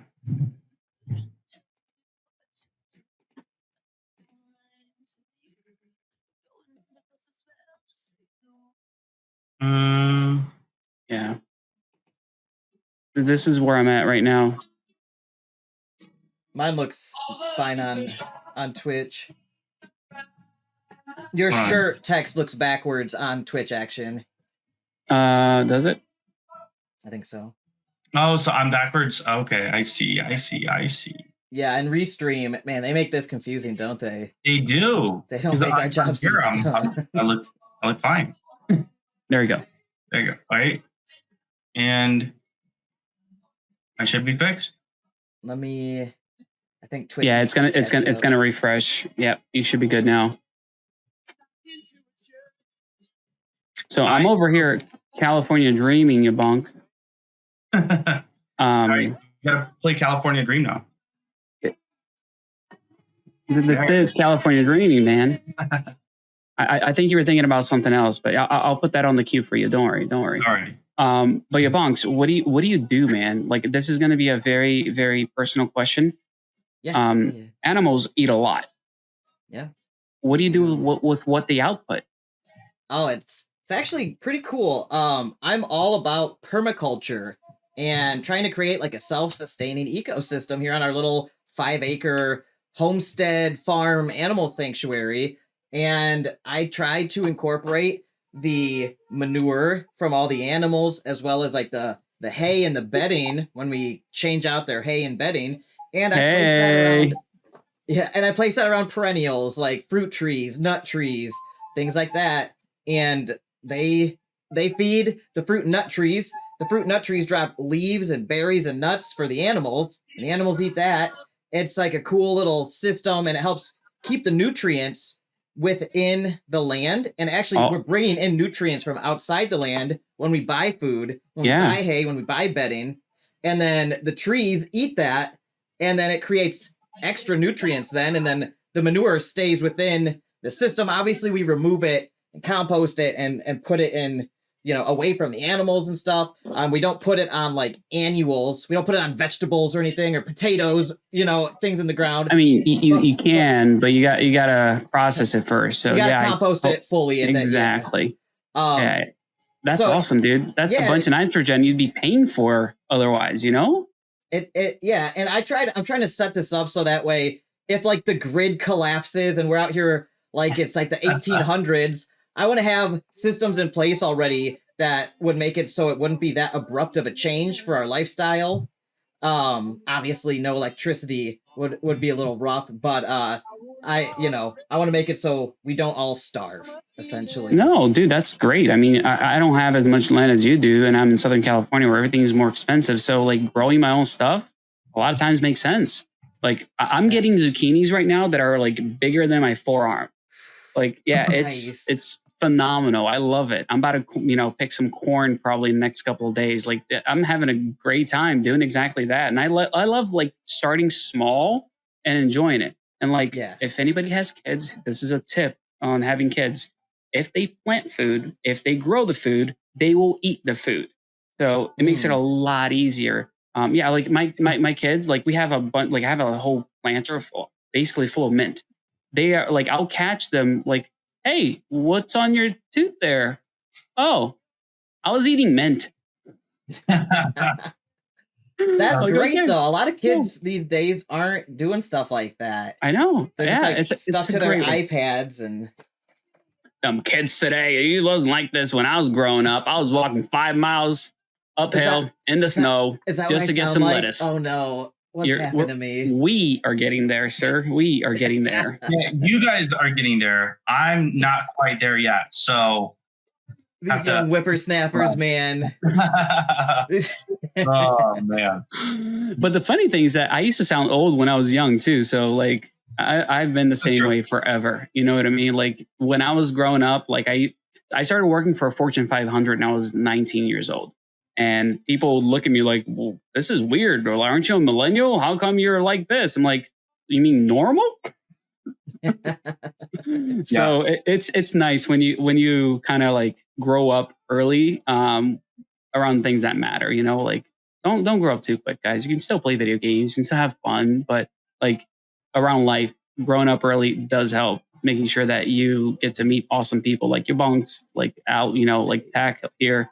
And you're doing good things like putting your money in things that matter, like, crypto, which is definitely not financial advice. I got to keep saying that. Yeah, it's not financial advice. As a publishing agency, though, you're technically okay.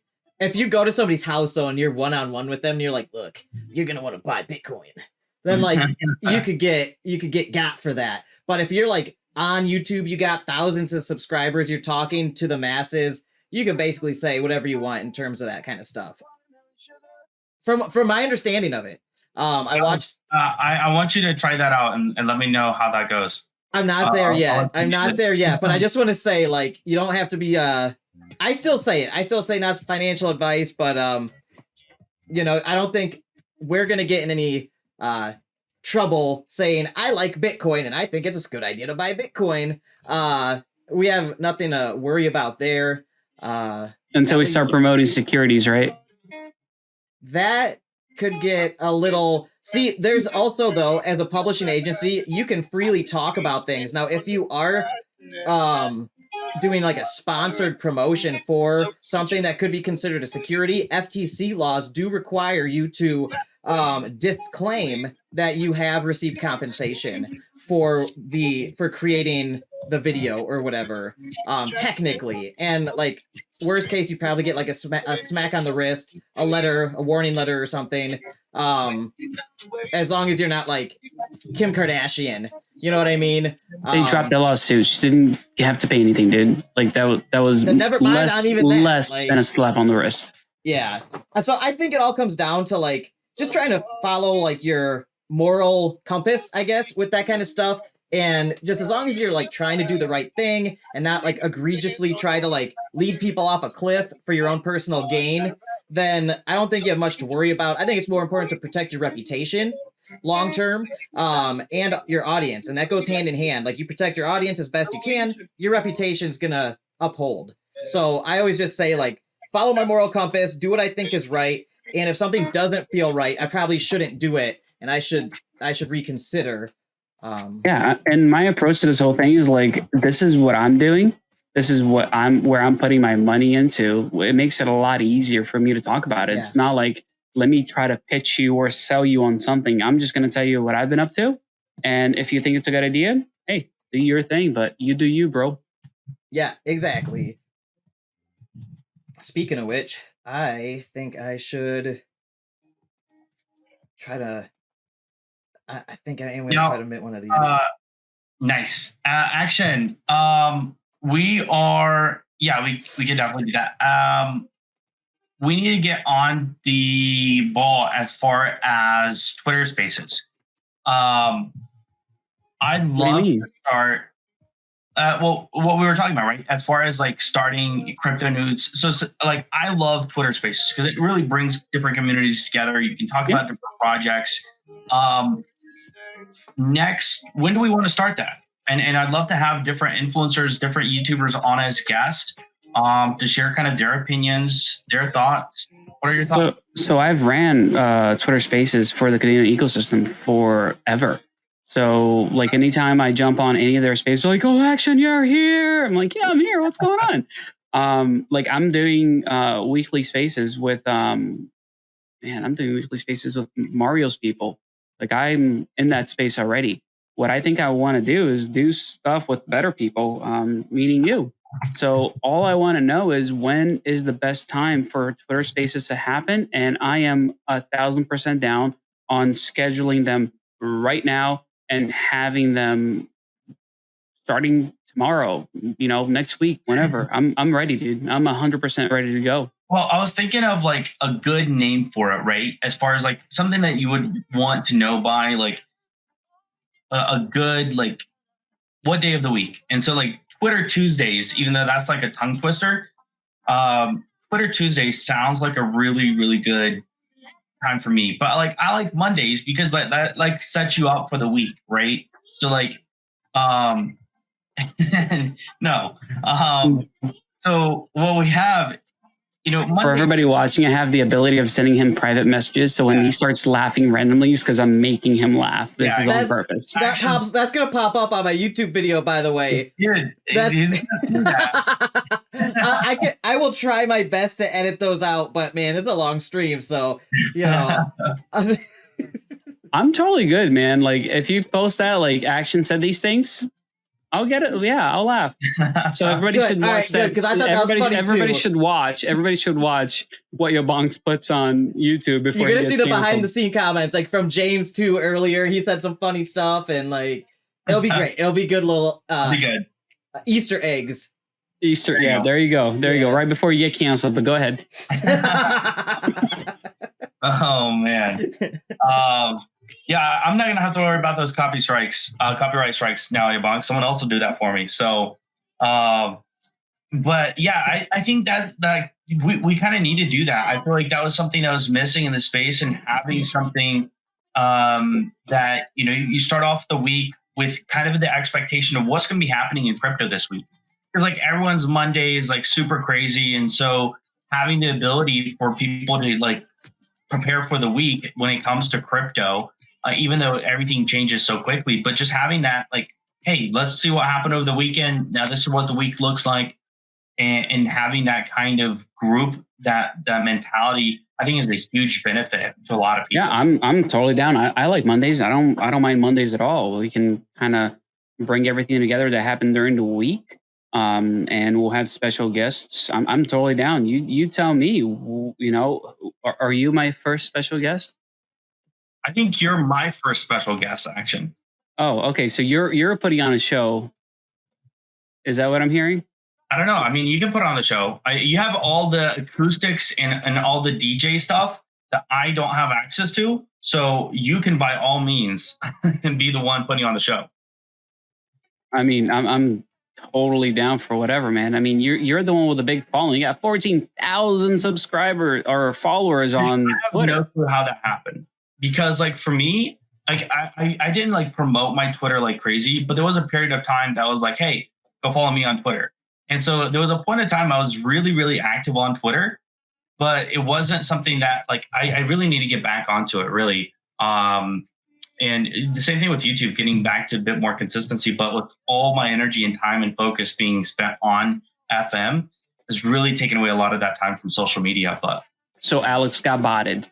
I got botted, probably. If you want a lot of Twitter followers, I've found recently posting hilarious animal videos, specifically goats licking your face and stuff. That's been really killing it with the algorithm. I'll tell you what, I got hundreds of subscribers from some of those videos. I posted on Twitter. It was great. That's fantastic. One or two of them that went pretty viral. I had one that got 250,000 views and like 15,000 likes and hundreds of comments. I can't even keep up with all the comments, and people are like fighting in the comments, and like it's just like it's beyond me at this point. I can't. Yeah. For a while, I couldn't even keep up with my notifications. I was just like, I was scared of Twitter. I was just like, it's too much. Yeah. Yeah. I'm watching a video right now, by the way. Are you? Oh, no. Yeah. I pinned that to the top. You did. That's how I found it. And there's another one that went pretty viral too. Not like that though. That one was just nuts. People were freaking out over that. Yeah, it's like you got 93 views on one of the posts, and then you have that one, which right now has over 213,000 views. I have no idea how Twitter works, and I even made a post about that post saying I don't know how Twitter works, but this video is going crazy. It's my first viral video on Twitter, and it's interesting. So that was really cool, man. Yeah, that is pretty awesome. It is. No, it's fantastic, man. It's just really keep trying. Just keep posting. You don't know what's actually going to take off until it does. I also don't know if the blue check mark makes a big difference or not, but I got the blue check mark. And I don't know if YouTube or if Twitter's like boosting my stuff extra or what, but since I did that, it does seem like it helps. Anyway, that's some inside baseball as a social media content creators that we're talking about here. Anybody who's looking to get into like YouTube and Twitter and stuff, though, it's we've dropped a lot of gems that took me like months or years to figure out at this point. Oh yeah. Yeah. Oh, by the way, if it hits $13, Kadena hits $13, it's $240 a month from the KDA. So chicken scratch math over there, Alex? What's that? You still doing chicken scratch math over there? A man can dream, can't he? Because that would be awesome. So, in my opinion, not financial advice, but like if I'm not strapped for liquidity for my bills and stuff, I probably would use this to DCA into my KDA position, try to forget about it, let it stack up, and then when everything starts taking off in the bull market, if KDA starts popping off like it did last time, then if I have a whole fat stack and I start DCAing out when it's up above $10, $13, $20, $30, then I think that's probably my best bet for this play, in my opinion. Now, how long are these NFTs viable for? Yeah, so as long as Kadena mining is viable. So that's a huge benefit, is obviously with technology as it increases and develops, there's the value of, so like the KA3 coming out, right, from Bitmain. And every year you have newer technology, upgraded efficiencies, upgraded hash rates. So historically speaking, I mean, if you think about it, the S9 wasn't that long ago. And now you've got something that's 20 times more powerful. And S9s are still mining, right? So if you think about in 5-6 years, I don't know when the exact year of the S9 came out. I think it was 2016, 2017? You have to go way back when. I know the L7 or the L3 Plus, which I still have a few, came out in 2017. Those are 6 years old and still hashing away. Now you compare the L3 with 504 mega hash compared to the L7 at 9,500. So that is almost like 20 times the power in the course of 6 years. Yeah, 2017. Checks out. Okay.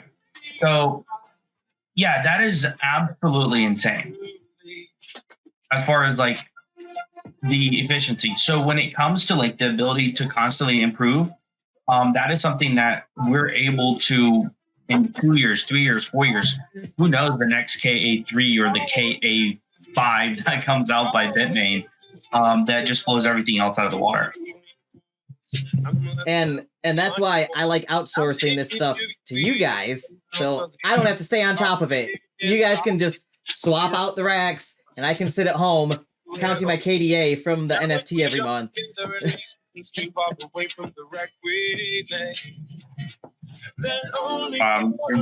All right, so I gotta let you guys know. So the EOD vet right there, he is my KDA numbers guy. So you should be profitable. Like I don't even check his math. I just know he's dead down on it because he's done this so many times. So you should be profitable down to 25 to 30 cents KDA with the NFT. And yeah, like this is fantastic. Yeah, I hope we don't see a 30-cent KDA. I think it's a short term, but I was hoping for it. Like, I'm not going to lie. I was hoping for a 10-cent KDA at some point, but the way the market is going already, I don't see it happening anymore, right? People were like, let's get it under $1. Let's get it under 70 cents. Like, here we are. Now it's a time for you guys to, get in, take advantage of what's going on.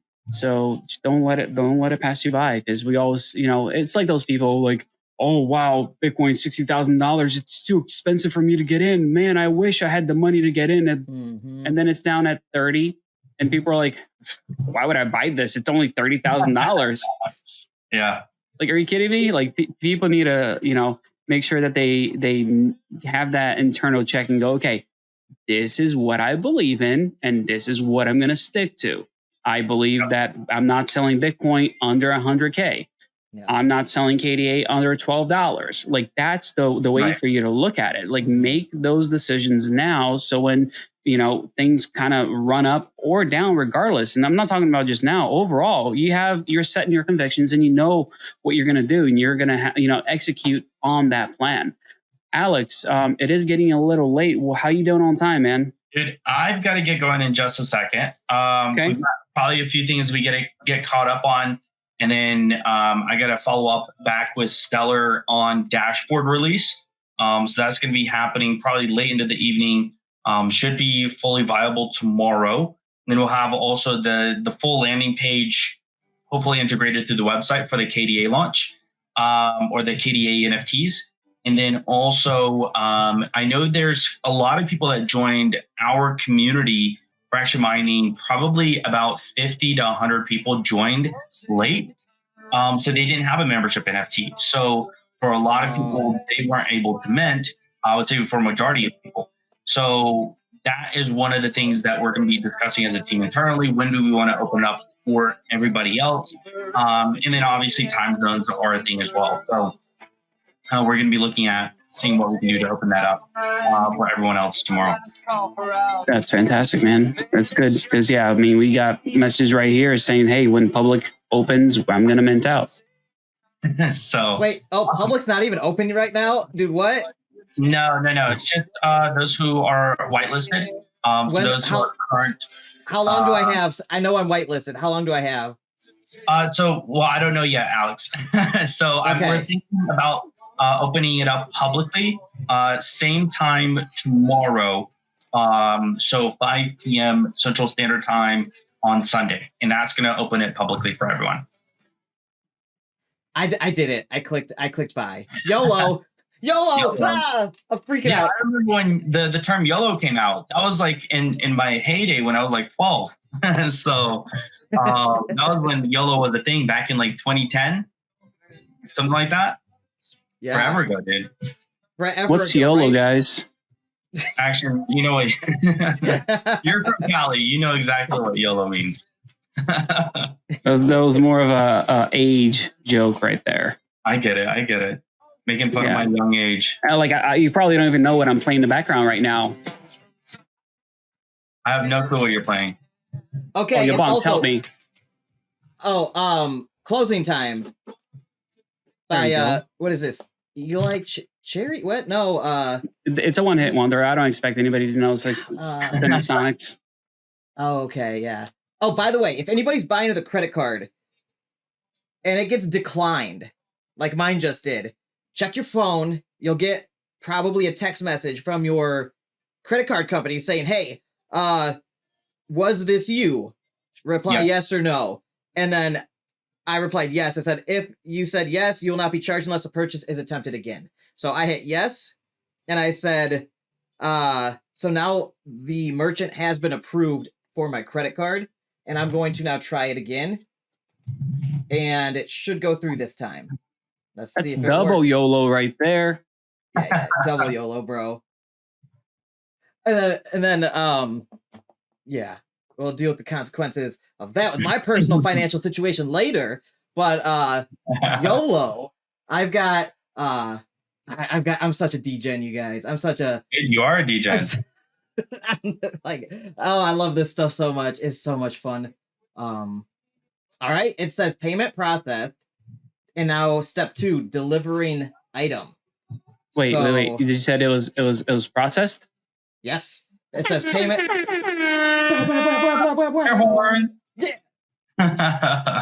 Yeah, payment process, green check mark, and now it says delivering item, and it says the page will update when your purchase is delivered to your wallet. So let's see what happens. I think that's how we close out the stream, YaBonks. Celebrate. I think I got one. How is it delivered? Is it delivered right away, or is that going to happen later? With the credit card option, it takes a little bit longer. So it'll show up in your wallet that you put in there, but it's going to take a bit. It depends on which credit card you actually use too. So give it an hour or two, and you should see it in there. Oh, that's exciting stuff. Not that I bought any of the Donald Trump NFTs with a credit card and sold them for crypto to onboard money or anything like that. Oh, no, profit. Did not do that. That's a great idea. Oh, goodness. All right. Well, I think we're going to close out this stream. Someone did ask if we're going to do a stream tomorrow at this time when we open it for public launch. I still don't know about that. That will be to be determined. We'll see what kind of things we've got planned up for tomorrow, but I will keep everyone posted if we do something to that end.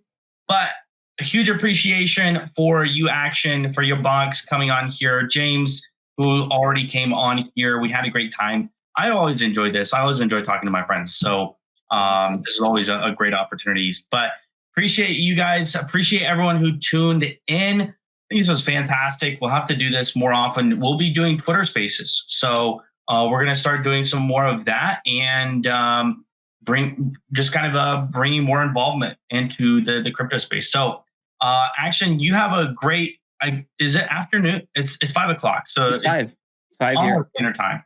So YaBonks, I know it's past almost your bedtime, dude. And it's kind of right in the middle for me. So, yeah.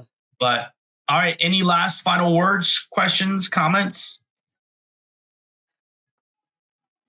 I just want to say thanks for having me, guys. This was super fun. I really had a blast. And thanks for helping me FOMO across the finish line there. I needed that extra oomph, and I did it. So I'm excited. There now. you go. Yeah, no, I appreciate you guys. I mean, honestly, like we all know how to make videos. We know how to get people excited about things, but this is the greatest show. That's all I'm going to say. Awesome. All right. Well, I appreciate everyone who tuned in. Appreciate you guys. And I'll see you guys in the Discord. Thanks, guys. Cheers.